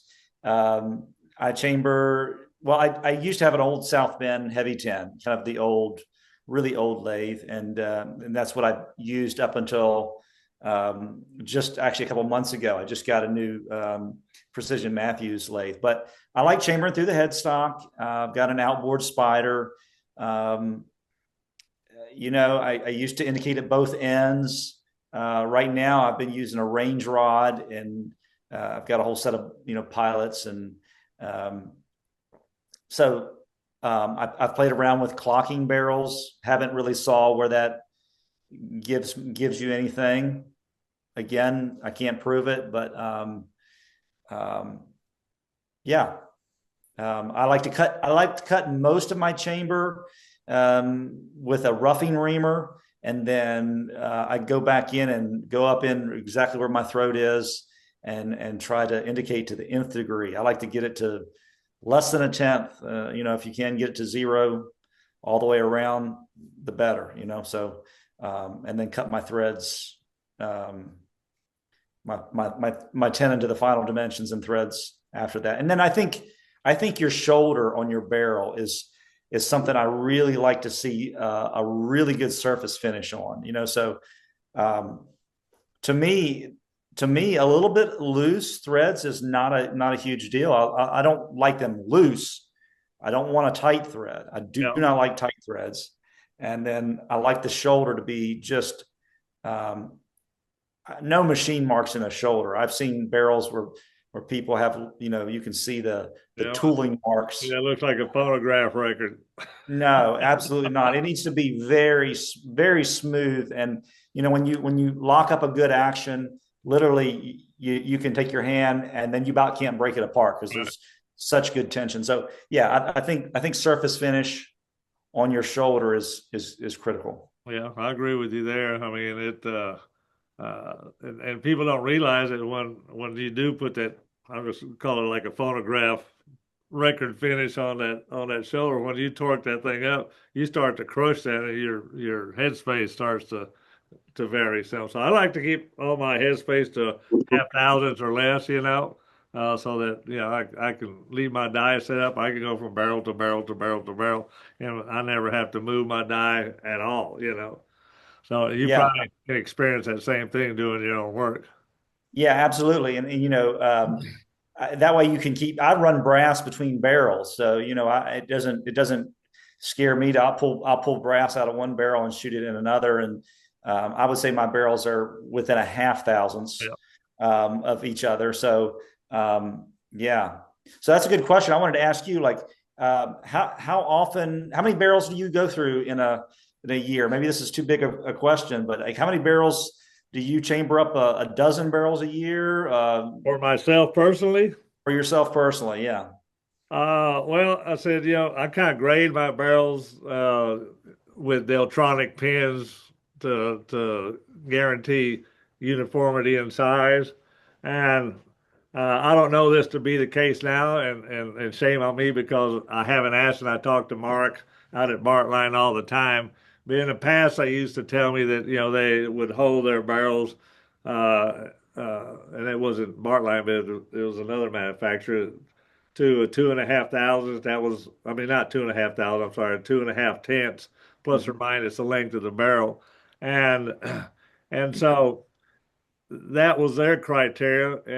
And all the records, I keep extensive records on every barrel. I have records for about my personal barrels, almost 723 barrels now, all on Excel spreadsheets.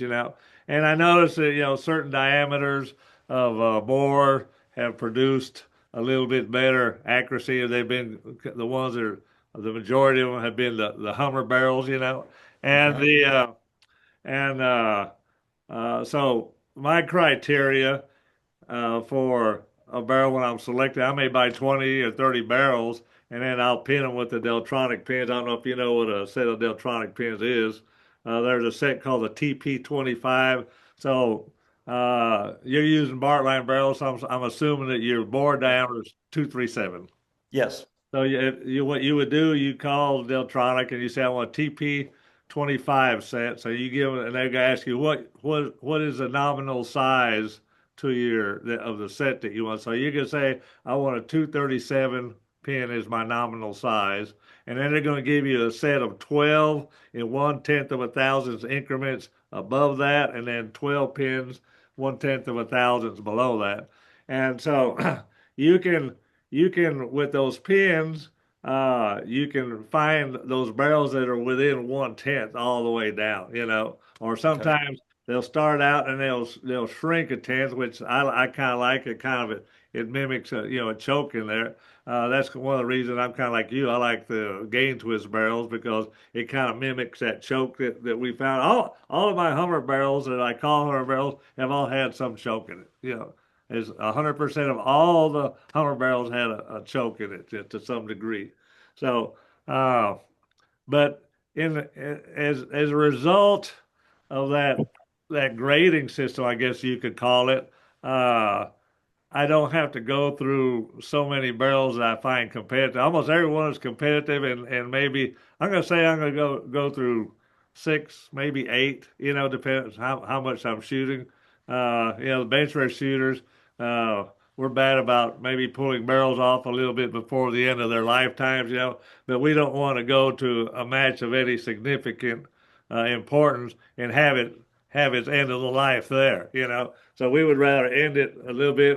I'll sell them to you know on Accurate Shooter or eBay for 125 bucks, and somebody else gets it and they'll come kick my rear end with it. You know, but I've had that happen before. You know, I bought this barrel on eBay from you. That's what I'm shooting right now. That's what I kicked your rear end with. You know, so.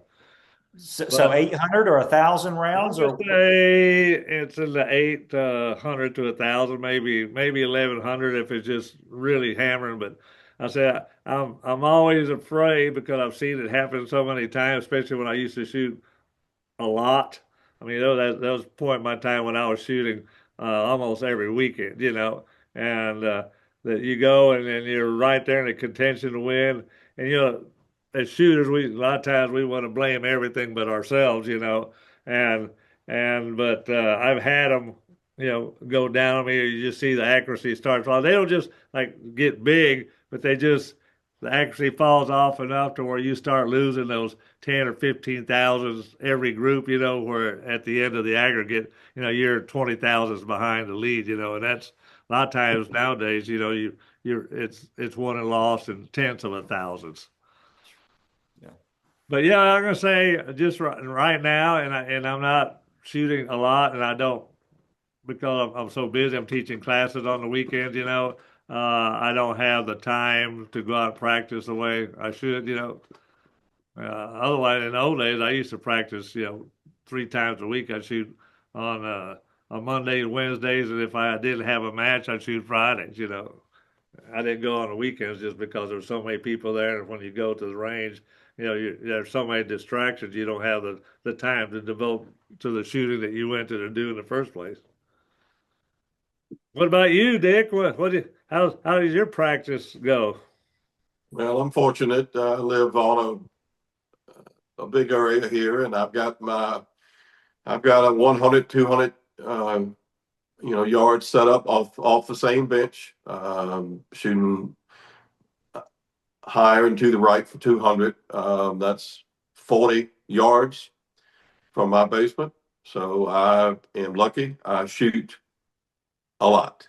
I shoot, you know, a lot of different guns. I have obviously now it's hunting season, so I have friends and neighbors who come to always have me help understand why a gun is doing this or doing that, or setting up a new Christmas gun for a boy for his first rifle for Christmas. I did that some this year, and I've always enjoyed that. But I do a lot of shooting, and the third is I don't have to mess with those very much, but I do play with the PPC some and shoot it in UVR like I mentioned. So it was really fun playing with the Alpha Brass Speedy after you gave such a endorsement of that.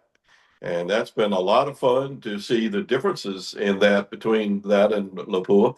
I've really enjoyed that. But yeah, I shoot. I've got I mean, 17, 20s, 22s. I mean, I got a ton of personal guns before I got back into bench shooting so heavy. I did a lot of groundhog and prairie dog hunting and over the years. And so I keep my hands in low development. Let me ask you what Ben asked me, and I already know the answer because you told us over the big giant steak we could barely see you behind today. Uh, how often do you pull a barrel off your gun, and why do you pull it off? I currently rotate. I rotate about three. I have I had three different 30s this year. And the one I shot today is actually my newest Krieger. Um, it was on the gun. I've been really happy with it. It's not been to a match until today. And Go ahead, rub it in. yeah, it showed really good promise here at the house. And when I shot it before, and I was sending you some details on it Oh, yeah.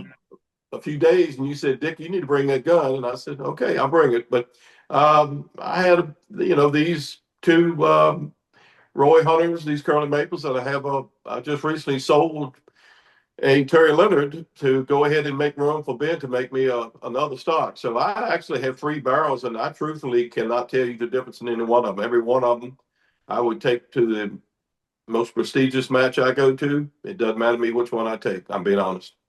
You and I were talking today about after you won the match here at the Austin Rifle Club, was that a lot of people are saying, "Man, I wish I was Dick Powers and shot that score that he did," and most of them probably don't realize that even though you won, you're not happy. No, sir. And I know that you won the score at the Tack Driver, but what most people don't realize is that gun of yours, I don't think was really performing the way you wanted. You'd take me up there, you'd grab me by the shirt and say, look at these four right here, and look at that one out there. Did What? it every group. Every group was a 4-1. I did not have one single good round cluster of a group the weekend. And so you use a tuner. How do you adjust your tuner? Because that seems to be a real big, what's a good way to describe it? I'm just saying a contention and shooting as to how to adjust that tuner. Do you adjust it and leave it? Do you adjust it during the match if you see that things aren't going well? I Okay. know Kevin is got tuners on his gun, and I'm sure that he's probably got a question for you after you answer All because right. he's the All one right. to learn how to use tuners. He's mentioned to me that we hear that people have the secret formula and they won't share it and blah blah blah blah. Anyway, give us a Dick Power, and then I'm going to ask Ben the same question so you can be thinking Okay. about that, and then I'll let Kevin ask a question from a new shooter standpoint. Okay. I run a tune on any gun I shoot in competition. I don't care whether it's PPC, a BRDX, sixes. I mean, for long range, I don't care what it is. That is the third leg of a stool, in my opinion, for stability. Obviously, powder plays a role, seed and depth plays a role. But for somebody like me who preloads everywhere I go, I do not load out of range. I just don't see that I need to. And that tuner, how it all works for me, and I did it. I did it today. I start by my first couple shots. I want to get the barrel warm. I want to go ahead and verify zero based on a condition. I want to maybe dial into a condition, which I did today. A let up is what actually cost me from shooting something really special today because I had stuff, I had a condition built into my scope. But with this tuner, after I get that like I want, the next thing I do, the conditions need to be tolerable, is I'm going to shoot a 2 or 3 shot group as quick as I can carefully shoot 2 and 3 shots, good gun handling and everything with that. And I'm going to make that adjustment before this match starts. If I'm getting vertical, uh, I'm going to bring that tuna towards me. If I'm getting what people refer to as a blob, I'm going to take that tuna away from me. 100 yards, a tuna is much easier to adjust as far as you can be a little bit aggressive with it at 100. At 200 yards, which I do all of my low development here at my house at 200 yards, it is amazing how small an increment you have to move. I can have a working up a load and I can have 2.5 bullets of vertical on a 3 shot group and almost barely move it. And I can, next thing you know, And that it's vertical, you would move the tuner in or out again. The tuna comes to me for vertical. It goes away from me for a blob condition. Yes. Okay, what about if you start seeing horizontal? Do you do anything for that? Yes, or again, that's what I would call that blob condition. When you got bullets and the condition's not there, and you're starting to have something getting away from that really, really good little tight group, and it's starting to show some left to right in it, or maybe even a little of diagonal. That tune is as I am going away. I am taking it away from me, and with a question, it's going to make a difference. And not only will it adjust the group, you got to be careful with the tuna. In my experience with one, is you're going to move your bullet placement. It doesn't just work on your group. Obviously, everybody should know by now. It's just a matter of moving a weight and changing the harmonics. But many as the time, I'll be shooting 200. May want to try to shoot some dots a little bit, shoot some X's. And it's amazing how small a movement will actually change the position of your bullet. But I cannot stress enough, when you're shooting 200 or 300 in a match, and you know your load, it's gotten warmer, the sky's gotten brighter, things are changing in your tune. I cannot stress enough how small an increment you need to move, because you can run past a condition so easily if you're over aggressive with that tuner movement. Well, let's say that we were looking at a clock and calling that incremental movement of the tuner. Would you go from, let's say, 12 to maybe 1201 or 1205 or 12? Well, I mean, right now I'm looking at this PMA tuner right now, and I'm gonna say these looks like they're maybe 3/16 or a quarter of an inch. These increments etching on this tuner, and I usually take the part of the tuner that actually butts up to your barrel. I like to put a mark on that, Sharpie markers, red, blue, whatever, and it doesn't matter. You just got to be able to know you've got a reference point. Right. Because I will tell you, there have been times when me and other people I shoot with, we do a tuner movement, and because again, your gun's not right, and I did that at the Tack Driver. I did a tuner movement, thinking I had it right, and there have been times you'll find yourself, you keep messing with it throughout the day, you might end up right back where you started, and that happens more times than I maybe want to admit. But you talked about that 4-in-1 situation at the Tack Driver. I told a lot of people who were close to me that my gun absolutely was not right. I got home that Sunday night at 11:30. By 9 o'clock the following morning, I had this gun right here on my bench at 200 yards, and I was shooting horrible groups at 200 yards. Oh, yeah. You were sending me texts with them.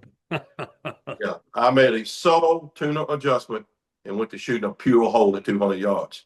I thought you just wanted me to congratulate you again, and then I saw these pictures. I said, how did he win the Tack Driver with that? Exactly. And I just got, again, it was my day. It was my Sunday. There were other people right there. And they didn't finish well. They dropped a point on the last one, and I was able to stay clean on the last one. So, giving honor to God. How about that? It was my afternoon to shine. But the part that I was most disappointed with, knowing how good all of my 30s shoot at 200 and 300 yards, when I was coming back in 4-in-1 groups, and I was scared to do a lot with the tuner. But that second day, Sunday, I was rotated first of all to first relay, so I had the best of the conditions from a standpoint of wind, and I was on bench 2, which in my opinion at Orangeburg is the place you want to be. And I sat down when that man said commence fire. I could not wait to shoot, and I was confident I was getting ready to shoot an extremely small group, and I shot another 4-in-1, and it was so disappointing. And I knew then I didn't have my best gun on the bench. I had a better gun in the truck. Actually, I took the Terry Leonard out when I got home the following day. Same conditions, 200 yards, and shot a pure knot. It just whatever. It happened that way, but. The tuner is absolutely a game changer for me. I will not consider shooting a gun without a tuner. What about you, Ben? Do you shoot a tuner? I have, and I think they absolutely do work. Um, I have went back and forth. I've had a love and hate relationship with tuners. Um, right now, where I'm at, if I'm shooting a light varmint or a heavy varmint barrel, I'll put a tuner on. If I'm shooting a straight contour, I don't. I think the node is pretty wide with those straight tubes. Um, may or may not be right about that, but that's how I see it. Um, I think the danger of tuners, especially for a new shooter, is that they go to moving the tuner when it's a condition issue or a gun handling issue, um, and then they get lost or they get it's another variable, and it's one that you need to learn, and it's not an easy one to learn. I mean, I know what Dick is saying, and he's right, but it takes some practice to kind of get a feel for tuners. So you're saying that because they're not handling the conditions, or maybe it's just not their day, they're taking a gun that's in tune, out of tune, and making the situation worse. Yeah, So I've done it. I mean, I've done it myself. when you do use a tuner, do you adjust yours similar? Do you have a method that you use when you put a tuner, or is this the love-hate relationship that, what worked this time doesn't work the next time? Well, my method was to try to kind of I would shoot a known load. I shoot it with I put the tuner on right away, and then I shoot a known load that I think shoots good in my gun, and I start shooting and moving. And again, you'll start to see vertical, around group, horizontal. You see this progression, and it goes through this progression. And then I like to try to find a node. Ideally, especially with Pine Hearts tuners, I like to find at least 3 adjacent grooves where it pretty much stays there. It's like the node is pretty wide, and then I try to put it in a center node and lock it down. Now, if I'm in a match or and this is where I probably should spend more time. If I'm in a match and stuff's not working, I'll turn it one notch one way. If it gets worse, I turn it back the other way. That's my own. That's not very scientific, but You did say you preloaded for the Tack Driver, yeah. and did you have just one load and with no tuner on there, or and you're just praying, or what?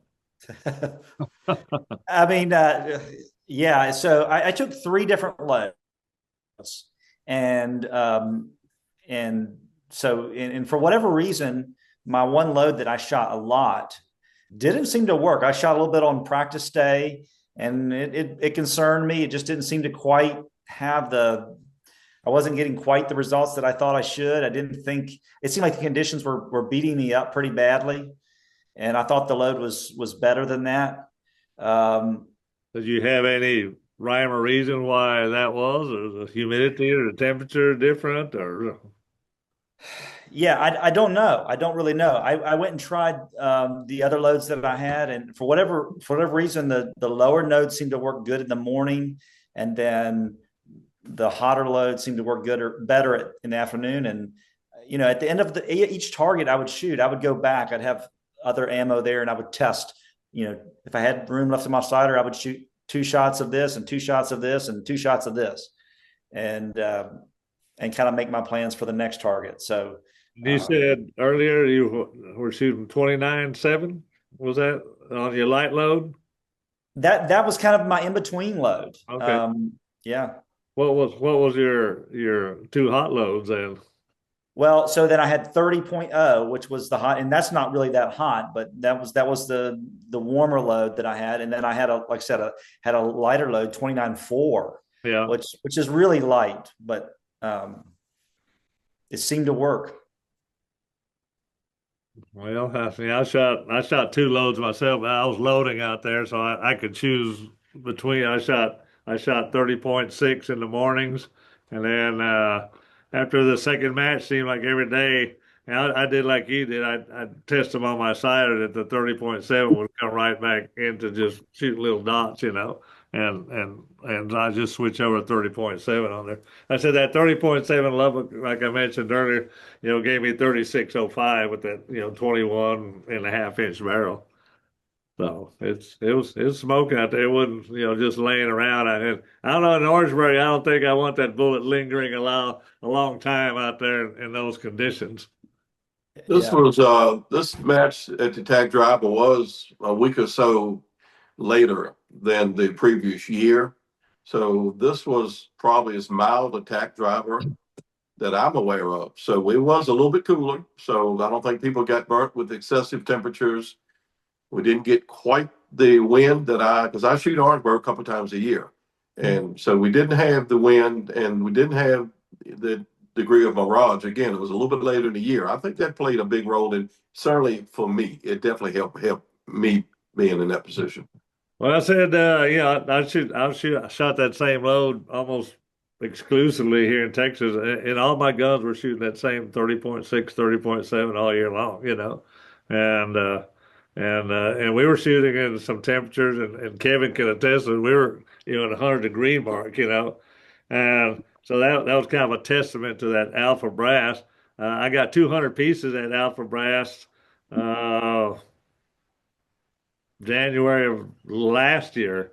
And usually with my other brass, I would go one aggregate for 20 cases when I was shooting that hot, and I just throw in a trash can.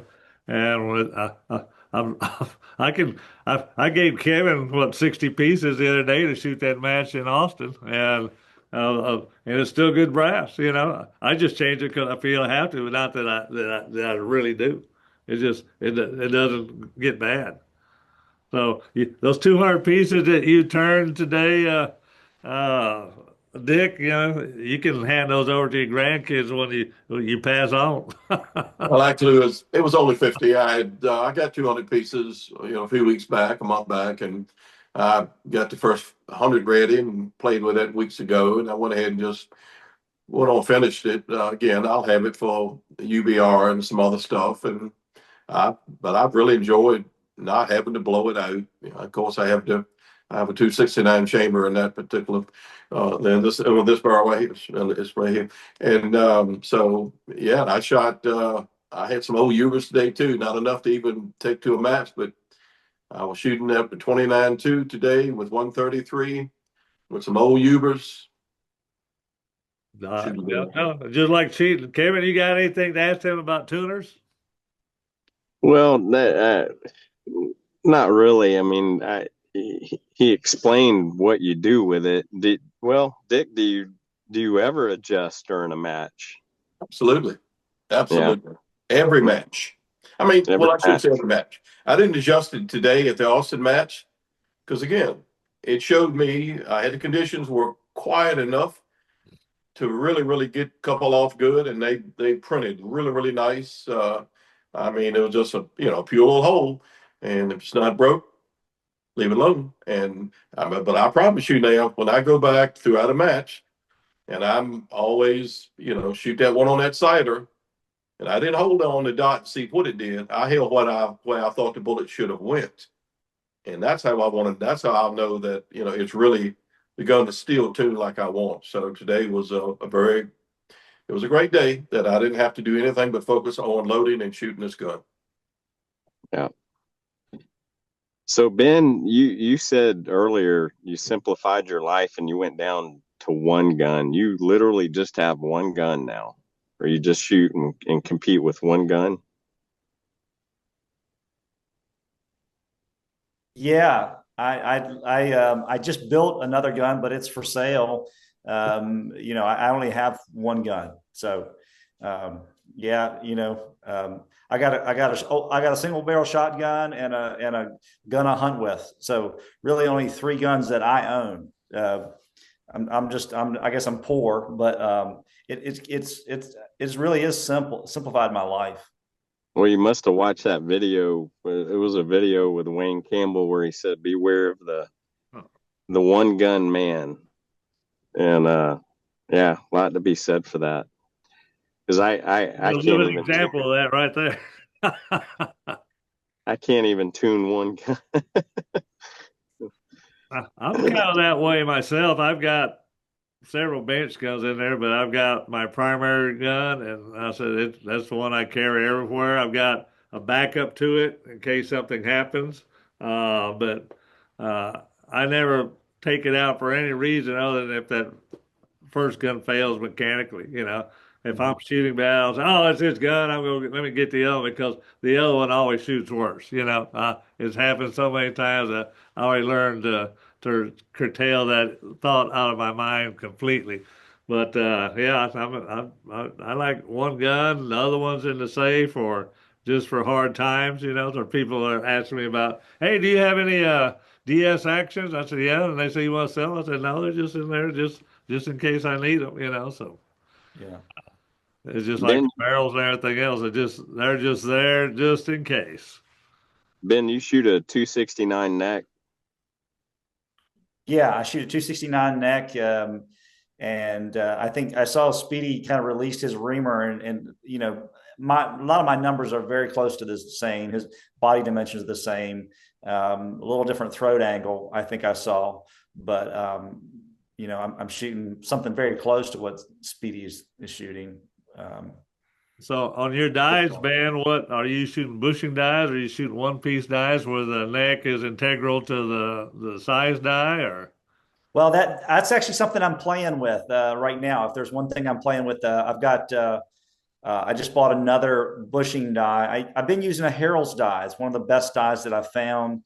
But I've got a die,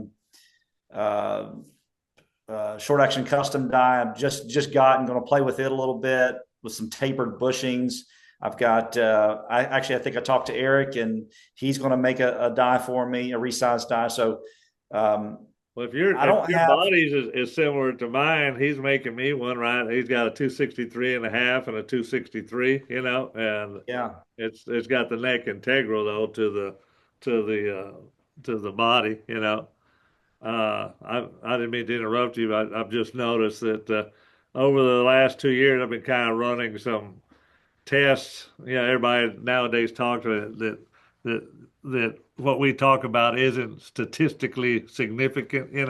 So Mhm. I've been running some statistical tests. So I've got almost 5,000 rounds in these testing on my spreadsheets, and I've noticed that a lot of stuff that we used to take for granted, like bullet run out and everything, because we always say, well, we're putting our bullets into the lands. Yeah. That corrects a lot of that run out stuff that we see in some of our loaded ammunition. I've made every effort in these last 2 years to correct that, and it's been all the winning formulas all have included those super straight rounds. So Okay. and that it started with I kind of helped pioneer that bushing die, so I have a great affinity for it. But the integral neck and body seem to produce a lot straighter loaded rounds. So it'd be curious if you get one from Eric and see if you find the same thing or not. Yeah, he's supposed to be making me one. I called him, and yeah, we're going with the 263 neck to start out with, and so we'll see. Like I said, I want to test it. I couldn't say for sure, but it seems like straighter is certainly not worse. If we can make it straight with almost no run out, I think that's preferable. Well, I said, Speedy, what caliber dies is he focusing on right now? well, I was going to ask you that next. Okay. Right now, he's doing the PPCs with 263 neck and a 263 and a half neck. We don't anneal, so when we start shooting brass, oftentimes our brass will start to work hard during the course of the day, and probably the average guy may not feel it, but I've loaded so many rounds by hand with the little arbor press. I don't need the pressure sensors or anything.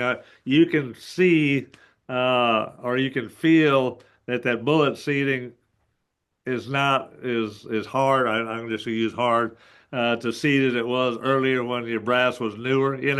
So I'll switch over from a 263 and a half to finish maybe the rest of the day with a 263 to maintain that same grip on my bullet. That pressure is also changes the velocity, and it can possibly change the tune. So to me, that's just another way to keep the gun in tune over the course of the day. If you're preloaded, well, then you've got your tuner and maybe your bullet seating depth to make some adjustment. And, that's one of the beauties of loading at the match, even though you had to bring half the shop with you, But that's why I had Eric make two different dies for me, one a 263 and a half, and then a 263. Like I've got 269 eggs, just like both of you guys.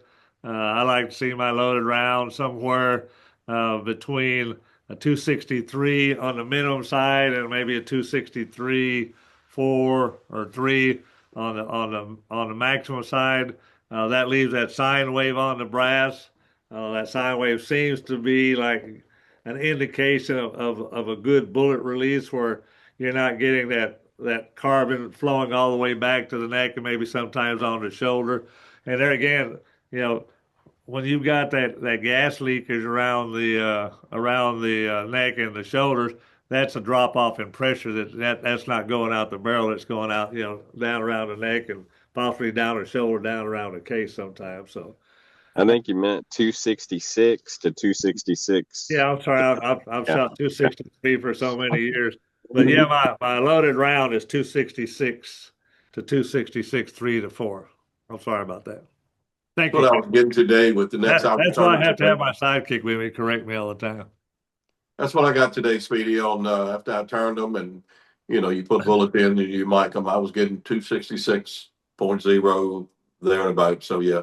Right. So when you do that, you have to measure your bullets, to make sure that when you're turning your brass, you wind it with that. I said a lot of people just use the formula. Well, 243 minus this and that, and oftentimes those bullets aren't 243. Sometimes they're a little bit smaller. Sometimes they're a little bit larger, like my bullets are. My bullets usually run on the pressure ring about 243.5, and on the body 243.4, sometimes 5, depending how much lube or lack of lube I use to make them at that particular time. Depends kind of on the jackets. But yeah, it's you start off with a bullet diameter and then you turn to that diameter to wind up with your correct diameter on the neck for a loaded round. Kevin, what about you? Any questions on loading and seating? Well, Ben, are you tight or a little loose on your neck tension? What were you running at the Tack Driver? Yeah, I run a 263 or 262 bushing. In fact, I think I was running on some of the loads, I was running 262 bushing for my resized die. But again, bushings, just because they say 262 or they say 263, I've seen they do vary a little bit. They're not usually right on the money. So you kind of, I measure the brass when it comes out of the die, and that kind of gives me more of an indication of, to me, that seems to be a little bit, I don't know. It's just because the bushing says, like I said, just because it says 263 doesn't mean that it actually is 263 ID of the bushing. So. Well, with Eric's dies now, if you look at his website, they're on there now. You can get the certification certificate that goes along with your die that gives you the exact dimensions. They run it on a coordinate measuring machine to give the dimensions of the particular die that you bought. So you can be insured of the dimensions that you're getting. So if you say 266. Or 263 or 263 and a half, you're pretty much guaranteed that's what you're getting. Why at the Tack Driver do you think that, like I said, why is it that it seems like the score shooters, the guys that typically shoot score, like Dick and there's others, do well at the score portion and then seem to struggle maybe on the group portion and vice versa? If I give kind of a general sense, I see a lot of group shooters shooting groups in the 0.4 to 0.7 range, and then struggling to hit an inch 10 ring in the score portion. Well, and then I see the score guys consistently hitting a 1 inch circle But then when they go shoot groups, they're shooting 1.7, 1.8 inch groups. Well, I mean, I can start off with that one if you like, or if Dick wants to take the lead, I'll No, listen to him and then I'll make some stuff up as we go. go ahead.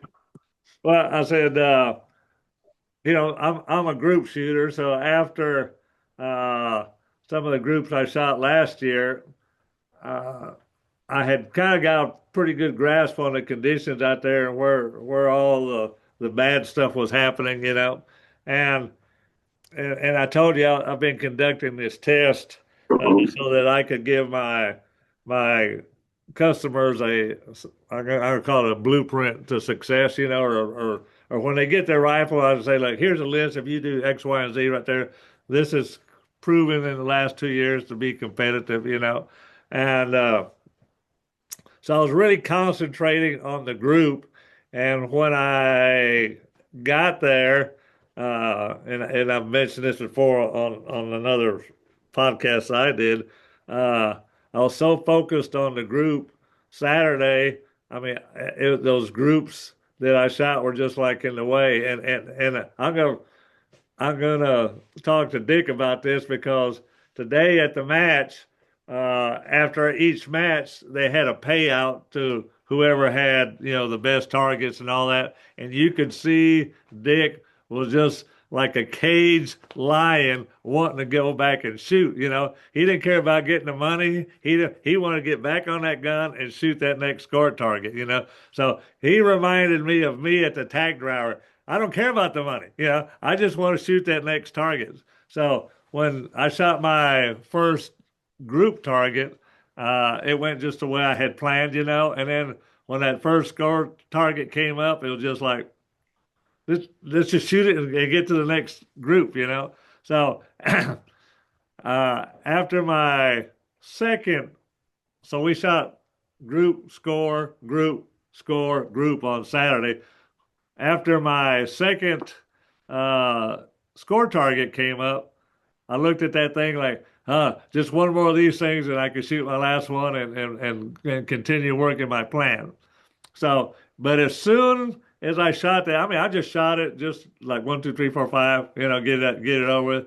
And I think I dropped 5 points on that target. And when I got it, I used to shoot for score all the time here in Texas. Every match we went to was kind of a combo match, but yeah, we had the aggregate for the score shooters, aggregate for the group shooters, and we didn't combine them, and I would shoot score completely different with a lot more focus because yeah, and Dick knows, and now Kevin knows that the unforgivable sin is to drop that point.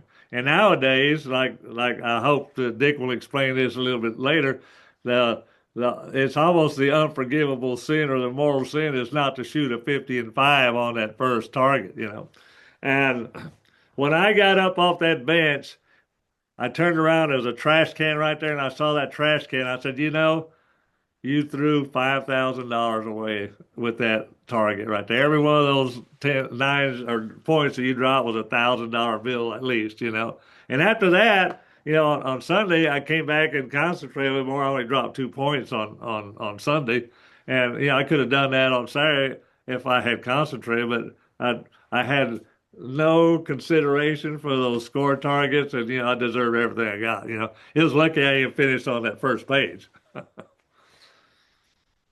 But yeah, my concentration was really group, and the conditions were really similar to what we had last year. I mean, I think I was in fifth or sixth place in overall at the Tack Driver last year until that last score target when everybody was talking about that Helen Keller match, where you were just I hope I could even hit the paper, And so I mean, every shot was like Wayne and I were like, "Can you see my shot? Can you see my shot?" And I think even Jim had said, "Hey, if you can use your spotting scopes if they help," but only an act of God could have saved us that match right there.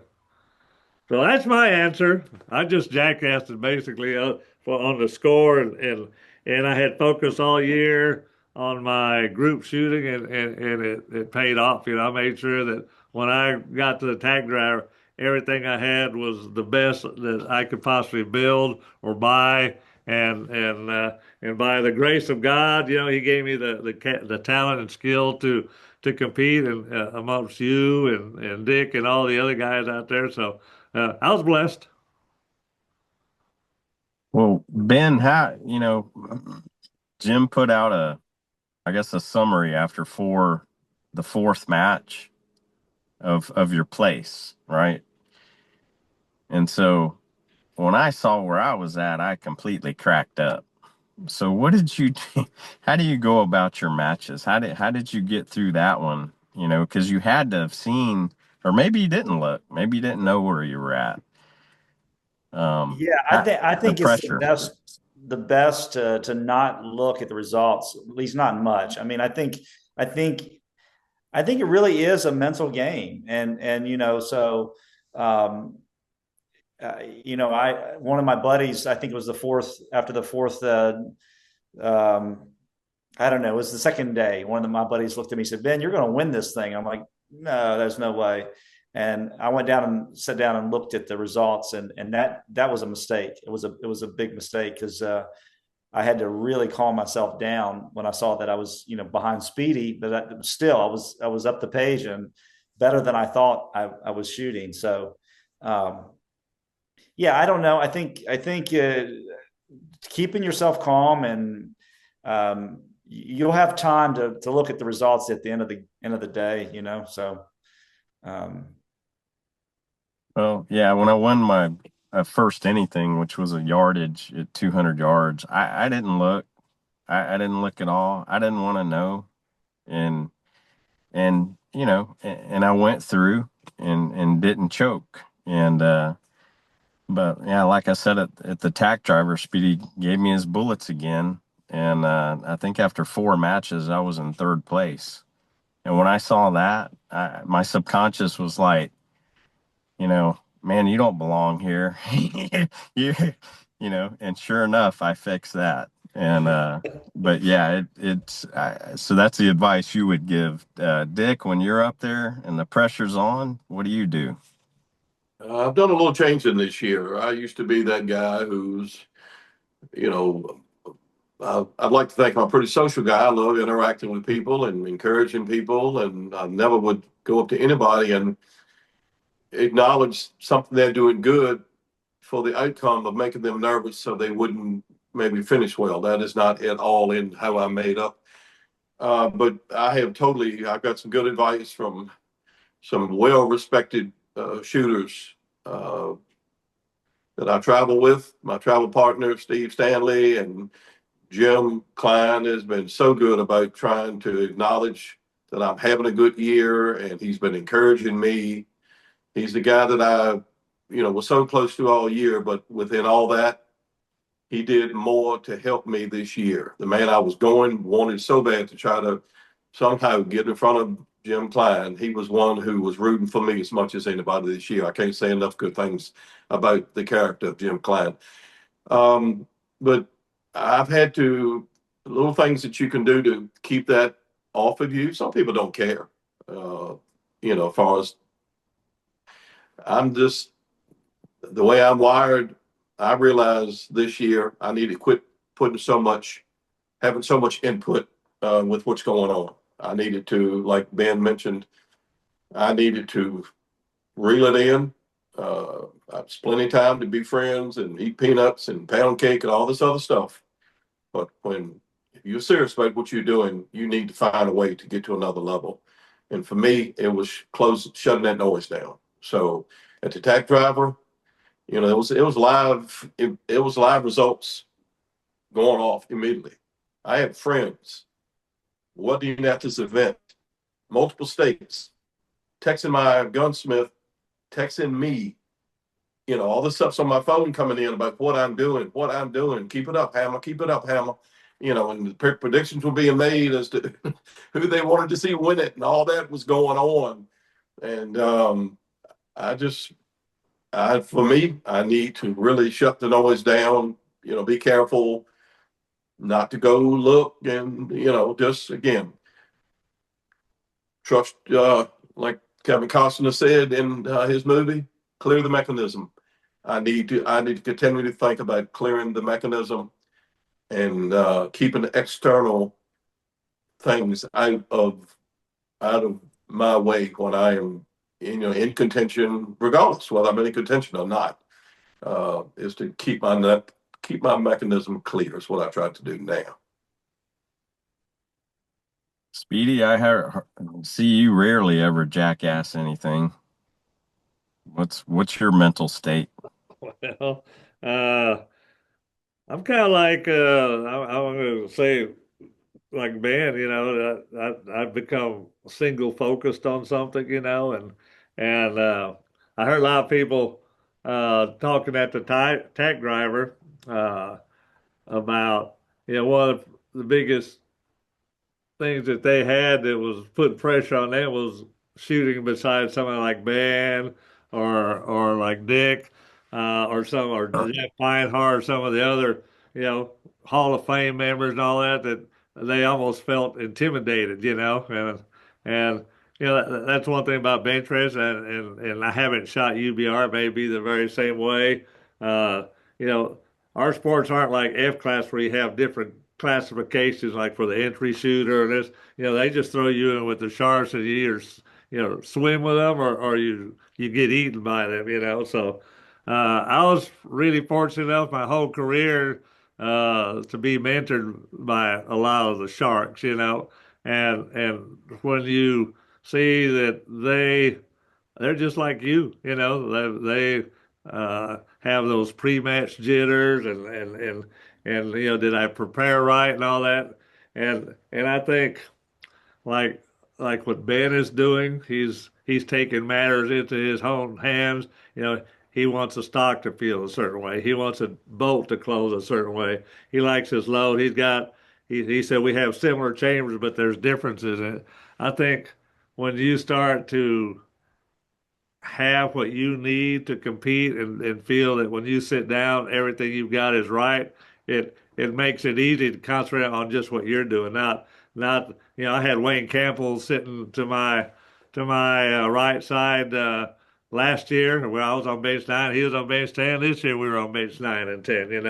And he just came back from winning the world championship. So there's a lot of pressure that can be put on somebody with somebody of that stature shooting beside you, even though you might feel you're a pretty competitive guy. But when they say commence fire, the only thing I see is my gun and that target down there. I hear everything because a lot of times somebody's words or something like that is an indication of a condition that may be coming, you know.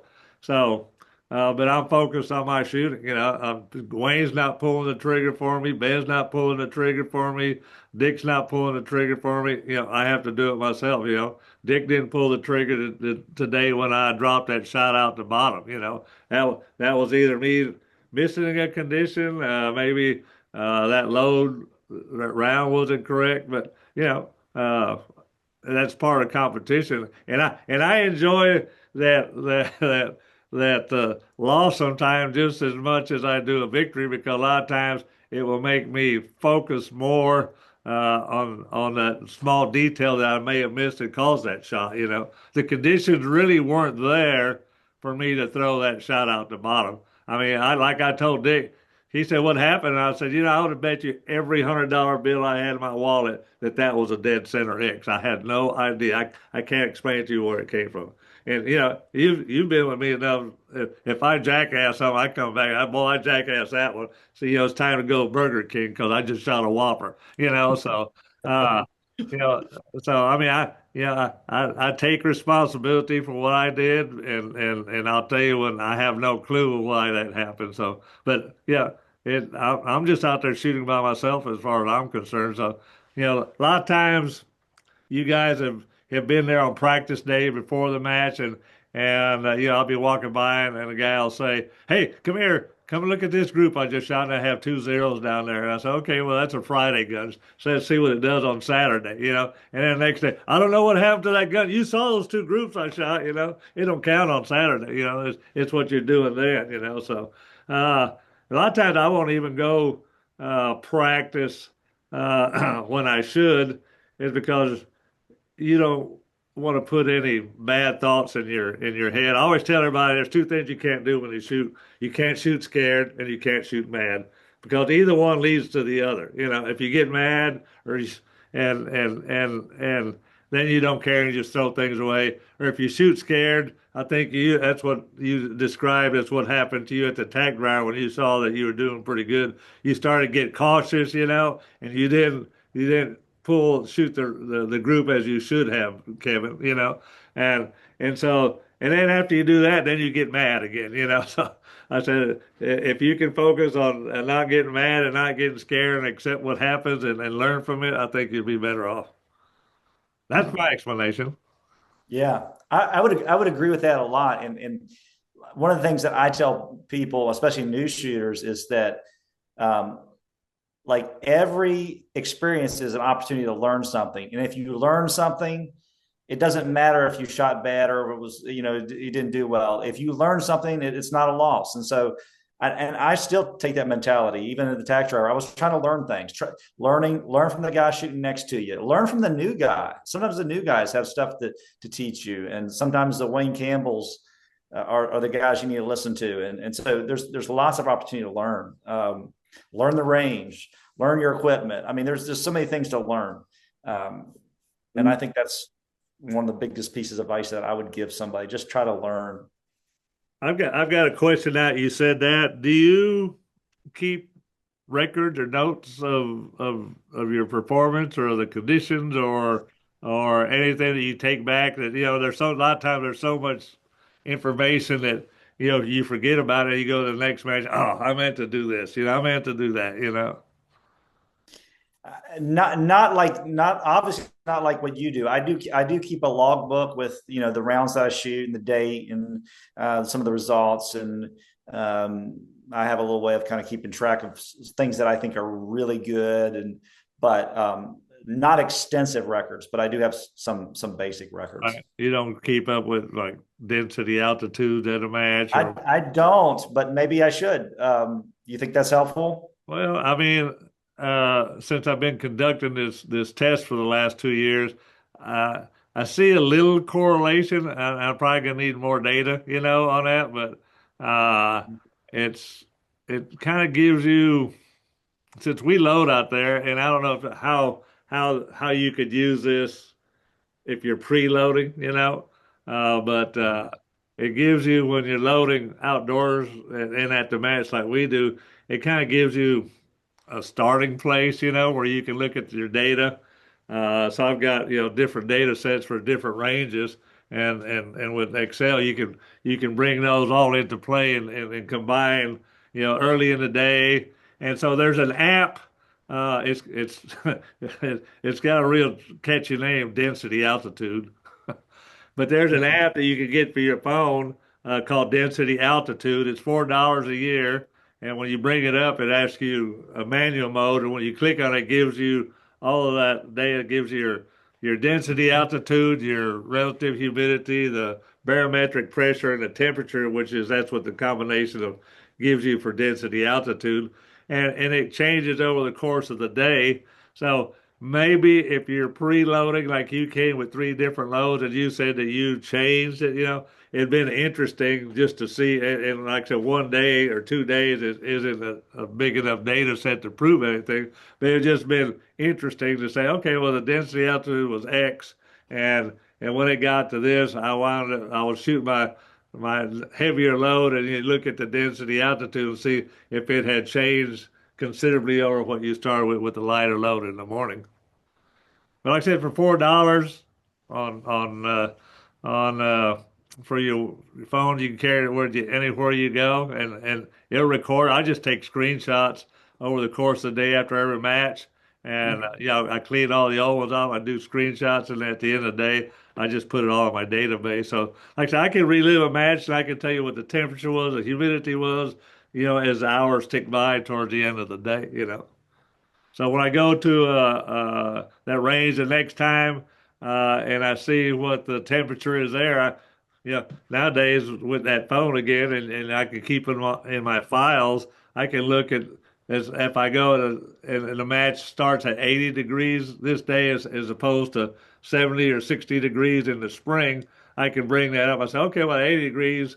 I'm going to start with this, this, and this, and it works pretty good. There's some days it doesn't make any difference if you got a real hot gun, but it, like I said, it gives you kind of at least a stab in the dark as to where to start rather than just say, well, I think I'll start here. A lot of people, they'll listen to what other shooters say.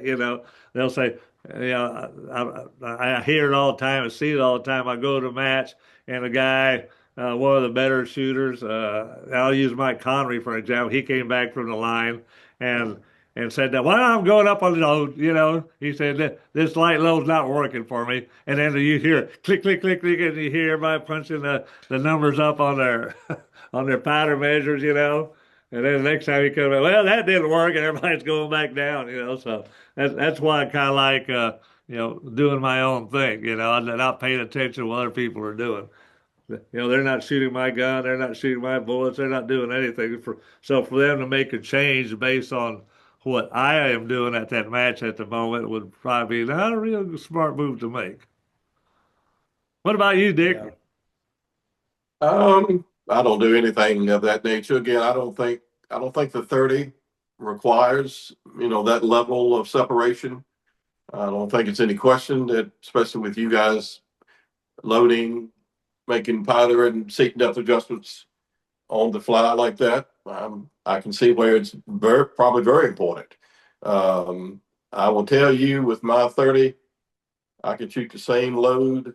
I shoot the same load in January that I'll shoot in June, September. I shoot the same load 12 months a year in my 30s, and it works. I'm not saying I don't have to make subtle adjustments to the tuner. I might, after a number of rounds, I might go back in, re-verify my touch point, and verify my seating depth. But from the standpoint of powder, unless I change lots of powder, and then again I'm verifying that powder. A lot of us had talked a lot about the 30s. Pretty confident that there are two nodes that a 30 BR is going to perform really well in, and that's 3050 or 3150. I'm sure there are nodes that work for PPCs, sixes, and other things y'all use. But right now, I can shoot 130 powder at 3050 average velocity, and this gun right here is going to perform very well. And then I'm shooting this 120 powder, I can get 3150, 3180, even 32. That's really is pushing it for that upper node. But irregardless, both of those nodes work really good for the 30s. But I don't keep. I shoot a lot prior to matches. That's another one thing. You can go to a match with confidence, maybe not get as nervous about your gun or the day because you shot your gun that day before, and you confident that conditions are fairly close temperature-wise to what you were doing at home. And so when I go to a match, I have done my homework. I've got a question for you and Ben. Both of you said you establish your touch point when you're doing your bullet seating depth. Ben, how do you establish your touch point or your initial place where you start your bullet seating depth? A lot of people still to this day use the Hornady OAL gauge or COAL gauge. What about you? How do you establish that?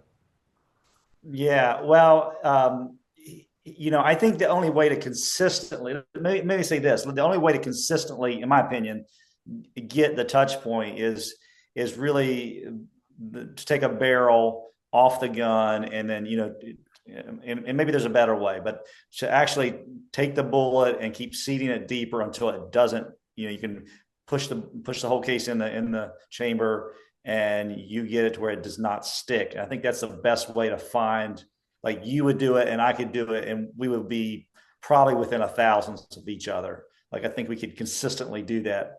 I've taken and made dummy rounds and seated them with the firing pin out.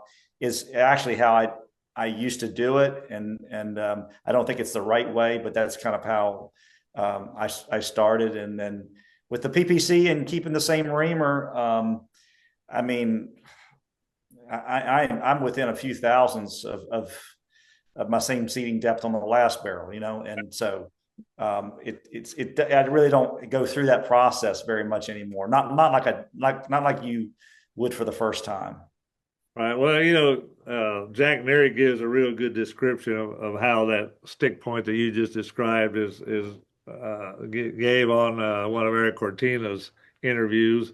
What about you, Dick? How do you establish your seating depth? I like to do it with the barrel off to start with, but a lot of times I'll do it a second way sometimes. I'll actually take a case, I'll oversize it. Of course, take the firing pin out of the bolt, have the bolt when it falls freely on its own. I'll oversize the case till the case in a gun closing will completely fall on its own with zero restriction. And then I know for a fact that I can start with a bullet, either short or long. And then, when the bolt will almost fall, but this is something, just so close to making a little contact. To Ben's point, you're probably close enough there. You're within a 1 or 2 thousandths there. I can do it that way. And I mean, in the old days, I had one of my first 30s I ever built. This is going to sound like I don't know what I'm talking about. Maybe at the time I didn't. I could leave a bullet long, let the gun seat the bullet without a lot of neck tension. I had a barrel that shot phenomenal doing it that way. Leave it long. Every time I closed the bolt, it seated it. That's just a jam position that worked. I wouldn't do it that way anymore, but there was a time when I did. I just didn't know the difference. Yeah, a lot of the F-class shooters use that. They call that soft seating the bullet, So, Yep. The only problem with that is if you have to open that bolt, a lot of times that bullet doesn't come with the round, Right. Right. I basically do that same stick method that you guys are talking about, and the only thing that I would add to that is I have found that if that round isn't straight, when we're talking about the concentration, that if there's any run out in that loaded round when you're doing that stick test right there, that if there's any run out at all, a lot of times I've done it purposely where I've got one of the case neck straighteners, so I want to make sure my round is running out zero.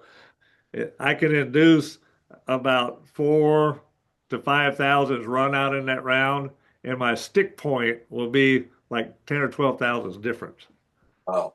So with the loaded round, with the run out on it, I'll keep coming out. It won't stick, and then I'll just use that straight round, and then I'll straighten it out and put it back in there, and it's 10 or 12 thousandths deeper in there than with that one that had a run out. So I just wanted to kind of mention that you can get a false reading if you've got any appreciable amount of run out on that round that you're using, and it can be in the die when you size it, or it can be in the cedar.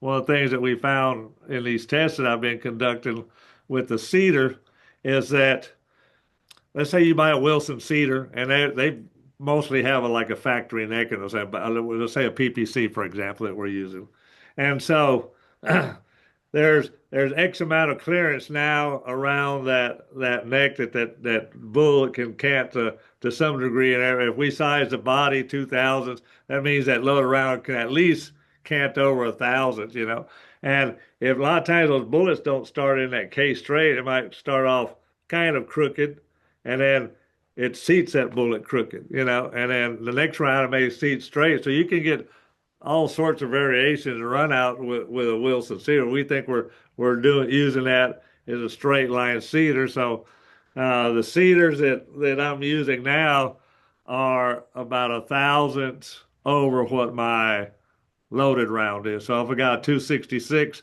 the neck in my cedar is a 267, and that ensures that now I made the effort to make a straighter sized case.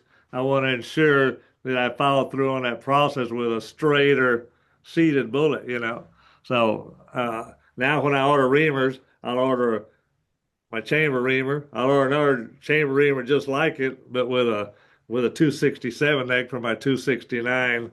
I mean my 266 loaded round, and then I order my resize reamers. But it that's what led me to want to make sure that I have a straight round. Just those tests and that variance just in that stick point because of a round that has some run out in it. I don't know how if you've ever checked that or how you feel about that. I don't have a way to check it. Yeah, I haven't checked that either, but I totally believe that. I mean, I use a Pinehart makes a cedar, and my cedar diameter is like 266 and a half. Yeah. And my loaded round is running, 266 and maybe a tenth or two. Yeah. Occasionally, if I'm close to that, the loaded round will actually, I can feel it. It almost have to tug the loaded round out of the cedar. Cider. Yeah. Yeah. Well, I mean, it's these are considerations that amongst bench race shooters, I said we used to take that run out for granted. They're like, we're putting our bullets into the rifling, it'll straighten itself out, and it doesn't. You can put them in and take them out with the case checker. It didn't get any better than what it went in. So all those now are kind of debunked in my book. So I mean, that's one of the things I was doing for the Tack Driver too was making sure that after seeing and conducting these tests that I wanted my stuff to be better than what everybody else was bringing. And I said most people don't consider bullet diameter when they're turning their brass. They don't consider that run out that it may make a difference. I mean, if it only makes a couple of tenths of difference, in an aggregate, then also that could be the difference between you winning or being 10th place, nowadays as far as group shooting is concerned. If you remember Saturday night at Excuse your me? shop, I went through all 100 pieces of my loaded ammo and separated some that were a little bit larger.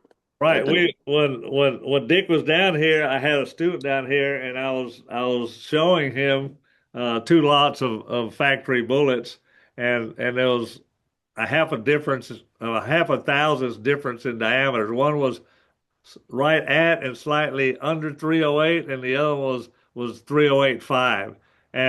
And so I had a customer uh, earlier this year that his gun just quit shooting. And we checked.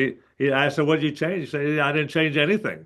And I said, "Well, bring it over here. Let me look at it." I had set the whole gun up for him, and so he brought two boxes of bullets. And I said, "We don't need that many bullets to check." He said, "No, this is the lot I was shooting last year, and this is the new lot I got." I said, "Well, I thought you didn't change anything." He said, "I didn't. They're the same. They're the same bullets. They're X and this amount of grains. So." We checked the diameter, and it was almost a full thousandth difference in diameter.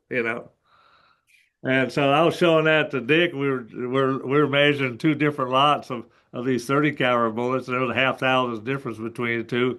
And we were using one of the indicating mics and the Deltronic pins to set that mic up to a standard. And Dick spent a good hour here with that indicating mic going through 100 loaded rounds over there and picking the wheat and the chaff apart. It was 15 or 20 that I turned upside down. Yeah. And I used two of those to get the scope zeroed, and I pulled those bullets. Those cases have already been pulled, expanded, and retrimmed already. Did you find any difference in what made those different? It's not like when I trimmed them, it's not like it made a big difference, but I definitely got into just barely got into a little bit of new meat. Yeah, And, I meant to ask you what the variants that you found, but I had that student here. We were dealing with him, Right, right. and what did what variants was in those rounds that you flipped over? Well, I run a 330 chamber in this gun, and I told you I'd like to get something around 327, no more like 327. It's kind of my goal. 327 and a quarter. If you remember, you measured to come Yeah.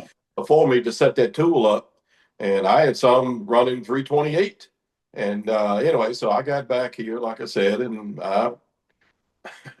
I mean, I've already, every piece of that brass is cleaned and prepped and ready already. But anyway, yeah, I skimmed some of those and put a bullet in check, and it's right there, 327 and a quarter, way I want. But I know good and well 328 is the big difference between that and 327 and a quarter. Is it enough to make a difference? I don't know, but it's one of those many details. I say check the box. So I did. I just think today that with the potential for the way these guns shoot, that we can no longer really overlook anything. It's getting to be that close on equipment and everything that the guy who pays attention to the little nuances and detail may be the guy who walks away with the trophy at the end. And Look at that. and from what you've told me, I don't know Ben very well, other than meeting him at the Tack Driver and all that. But from what you've told me about Ben, he is one of the most meticulous guys that you've ever met. Correct. I mean that in a very positive way. Yes. Yeah, and saying that, Ben's, I mean, you've kind of we've already gone through a whole bunch of things that you decide that you're taking control of your stock making, your barrel chamber, and all these different things. So, how much do you think that led to your victory at the Tack Driver? I mean, yeah, I think everything does. I think everything matters. I mean, if I had to say why did I win the Tack Driver, I think I had a good barrel. I think I had exceptionally good bullets, a good stock. But I think at the end of the day, I didn't make any big mistakes. Is why I won. Not that I made a lot of little mistakes, but no, I think everything there's so many mechanical details to this game. If you don't enjoy the details, you better have somebody a gunsmith that does, and you're willing to kind of pay him to do that, because I think that's probably required to do well. I think you've got to watch the details. There's so many details. Right. Well, I agree with all those things I said, and it's a testament to you two guys. I want to make sure before we start to close down.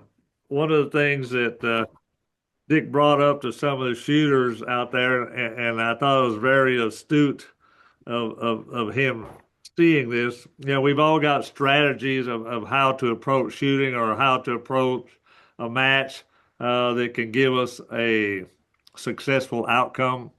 Uh, and as a mechanical engineer and all that stuff, we used to be the head of research and development at Doscasel, and we were kind of, even though our job was research and development, it was more in maintaining the ability of the plant to produce efficiently and profitably.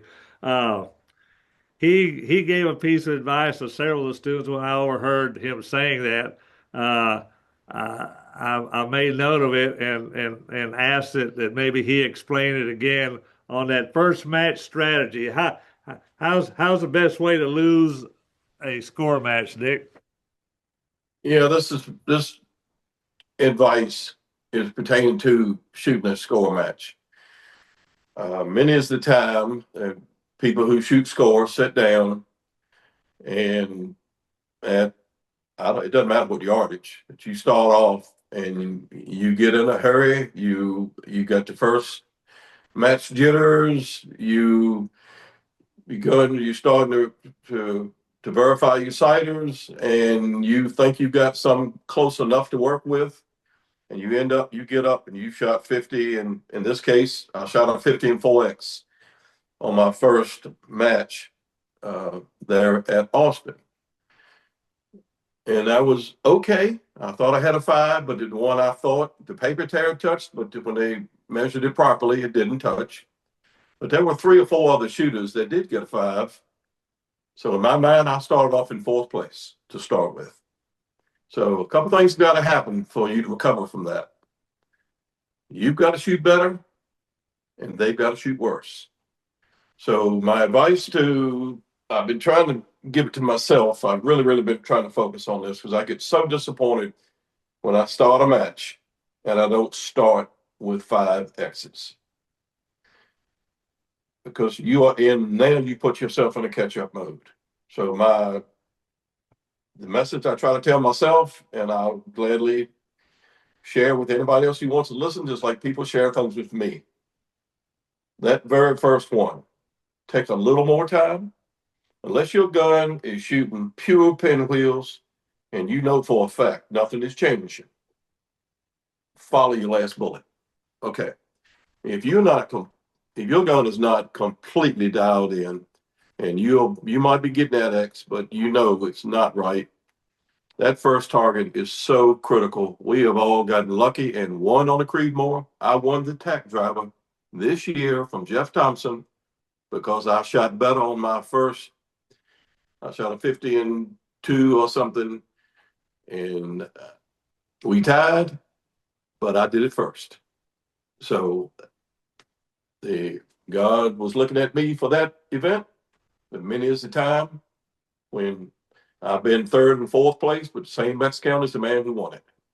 So my advice is try to slow down, be a little more attentive.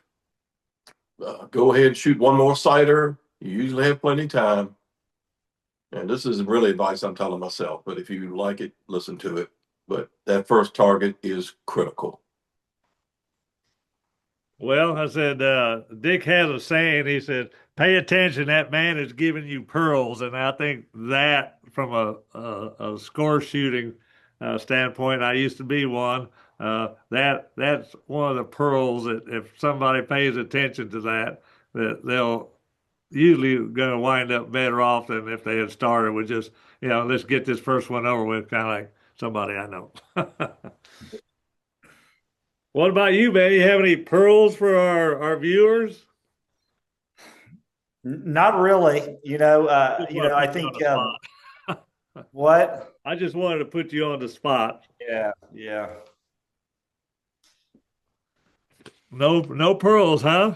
No pearls, no pearls. I think Kevin asked about, is there any short way around all the difficulty and the pain, and I've thought about that, and I think there's you could answer that yes and no. I think listen to the people that are winning and take their advice. Yes. Would save you a good bit of difficulty, but there's really no way of short circuiting you have to learn it yourself. What works for you, and I don't. I think Dick has done well because he works hard at it. That's why he's, done well. That's why you do well. It just doesn't fall out of the sky on your head. No, there's a lot of pain and suffering that a lot of people see all 3 of our results, but they don't sit behind the scenes and look at all the grief, and it's like, man, it's 11 o'clock. I don't feel like turning this brass or making these bullets. No, but what your focus and what your goal is, and if you don't do your due diligence, don't come back crying because I did poorly at that match. Especially somebody like what Dick was trying to do this year, to get to the shooter of the year. That's a focus that you have to maintain for an entire year. A lot of people can't focus for a day, let alone trying to maintain a level, especially somebody who's trying to come up from behind, a 6-time, shooter of the year winner like Jim Klein, So Yeah. uh, it's it's when you don't do your due diligence, don't expect to be up there and fighting and clawing with the best. You just accept that. Okay, well I was 10th, but that kind of leaves a sour taste in all of our mouths. To be so close and then leave all that stuff on the table. It just is to me another one of those unforgivable sins. So, yeah, there's a lot more losing and grief and heartache behind the scenes than what you see with the accolades you get when you get to drive home with a little wood in your vehicle. And even then, I say, we're looking at that trophy and you're like, you know all the things that you did wrong and how much better you could have done. There's times that I've shot and done well and won and then realized, well, if I would have just done this, that would have been a world record, or that would have been this. And Yeah. anyway, we just keep on trying. What do you got planned for next year? Anything new, Ben? I'm like I said, I'm gonna work on some maybe I'll shoot a little different stock design. I don't think I'm going to change that much, work on dies, but I'm sticking with the PPC and trying to learn how to shoot better than I did before. So, Now, you said you built a second gun and it's for sale. What did you build out of curiosity?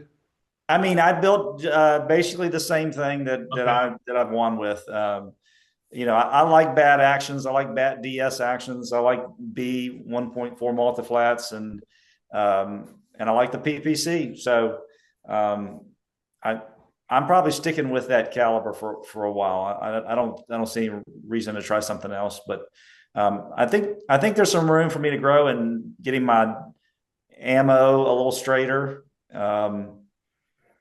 Yeah. Okay. Well, like I said, that to me, that was one of the biggest improvements to my consistency, especially this year, was with that straighter ammo. Yeah, I went, it's kind of a rare thing to shoot 1-0 in a weekend, but with that straight ammo, shot a 0 with my rail gun, shot a T-nag with it, 10-shot groups, not five, and then the next day in heavy varmint, I shot, 2 zeros at 100 yards, one in the morning, the first shot, I mean, first group, and then I had my gun. I was sitting there waiting on the conditions, and the gun just went off. And the two guys, they simultaneously fired just like clockwork. And I was just ready to shoot, and I got off my gun, wasn't even touching it. I looked to see if the conditions were going to come back or not. And then these two guys fired. My gun just went off. It slid off of the rest, and I look, oh my God, I already had 3 shots down there, I looked down there and that shot's just hanging low down there. And it looked like it was about an inch, but it only wound up being a 498. So that was like, yeah, if it didn't get any bigger than that, that'd be like me shooting 6 groups in the aggregate when everybody got to shoot 5. And then I went to the whaling way. It wound up being a 498. And I had my phone out and I was doing this, and the guy came and he said, "Man, Speed, I haven't seen you that low on the leaderboard all year long." I was like second to last. And he goes, "What do you do?" He said, "You texting everybody how bad you just shot?" And I said, "No." I said, "I'm trying to figure out what I need to shoot on my last group to not lose the Texas State 3-gun and 4-gun. And so he goes, "Well, what is it?" And I said, "A 0." He goes, "Well, you must be feeling pretty cocky if you think you can just walk up to the line and shoot a 0." And my buddy Dwight that was there at the Tack Driver with me, where I'm going to the line on that last match, and I said, "What are you doing?" He goes, "I want to see you shoot that 0." And I did. So Wow. it wound up being an 087. So I mean that gave me the 3-gun and the 4-gun again. Yeah. But that was just a miracle. That was a gift from God at that point, because you can't really just sit down there and do that in West Texas at will when those winds out there. Yeah. But anyway, I said the New Year's coming. I wish you, Ben, and you, Dick, a very happy and blessed New Year. Same to all of our viewers. Would you like to say something to them, Ben? Same. I would echo that as well. It's been a pleasure getting to know you guys, and I would recommend the Tack Driver to anybody. And and I think Dick has said, it's like family. I would highly recommend coming to the Tack Driver. Well, I'd also like to mention Jim Klein, because without him, there probably wouldn't be a Tack Driver. And he's driven a lot of us to do a lot of things in preparation for this thing. So God bless you too, Jim. Go ahead, Dick. You want to lead us out of here with a prayer? Well, I want to, before I do, yes, I do. But before I do that, I want to also acknowledge Jim and Lee Martin, Wayne France, all these other people who put these events on for us. And there's others at all these other places I'm now shooting, Palmetto and Piedmont and Albert, all these different places, Georgia Mountain. There are people that make this happen for all of us. Jim puts on a lot and helps those guys with a lot. Not only is Jim now the 7-time shooter of the year, Jim runs matches and wins matches as he's running them. So again, big testament to Jim and the quality of a shooter he is in his organization and how the people who help him do all this. So I can't say enough good things about all of these match directors. So when you do go to a shoot, take a few minutes and thank these people for what they're doing. Without their dedication, the tireless efforts of making targets and doing the frames, all the things they do, we load up and we fly home. Those guys are dumping trash cans. They are trying to clean up. They're putting away frames. Please take some time, get there a little bit early, offer to help whether they need it or not, and stay a little bit later and offer to help when they got to clean up so they can go home as well. So be mindful of that. I just want to say this is a family. I didn't really sense it. I traveled, did a lot of little small stuff a year or so ago. I'm doing some serious traveling in 2025, but I'm going to do the same amount in 2026. But you get to see a lot of the same people at all these matches because they're doing the same thing. They're leaving loved ones at home. People are supporting them, family members and friends, and they're spending a lot of money, a lot of component money, time at home and on the road. So we all need to be mindful and grateful to our shooting family as well as our home family for allowing us to do this incredibly awesome hobby. With that, I'd love to lead us in a prayer. Father, I want to thank you for people like Thomas Speedy Gonzalez, Kevin Love, Ben, the countless people who take the time to put on these podcasts to try to make this sport popular and make people better. Make us mindful, Father, that this is something you've allowed us to do in a country that you've allowed us to do it. So I just want to always put you first in the favor that you give to us every moment of every day.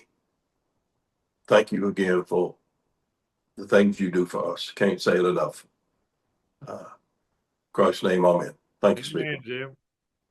Jim, I'm thinking, Jim. Amen, Dick. But yeah, this is true. I said, we forget the man who gave us all these talents and these abilities, and the families that love us and allow us to do this, and take us back in the evening when we come back and we just sucked all weekend and want to kick trees and bite babies, as Warren Page said in his book. So anyways, God bless you too, and we'll do it again next year. Hopefully the three of us will be back again. Maybe we'll just switch places. Thank you, Jim. All right, Thank you very much, tonight, and we'll see you later. That's all. Happy New Year. Happy New Year, everyone.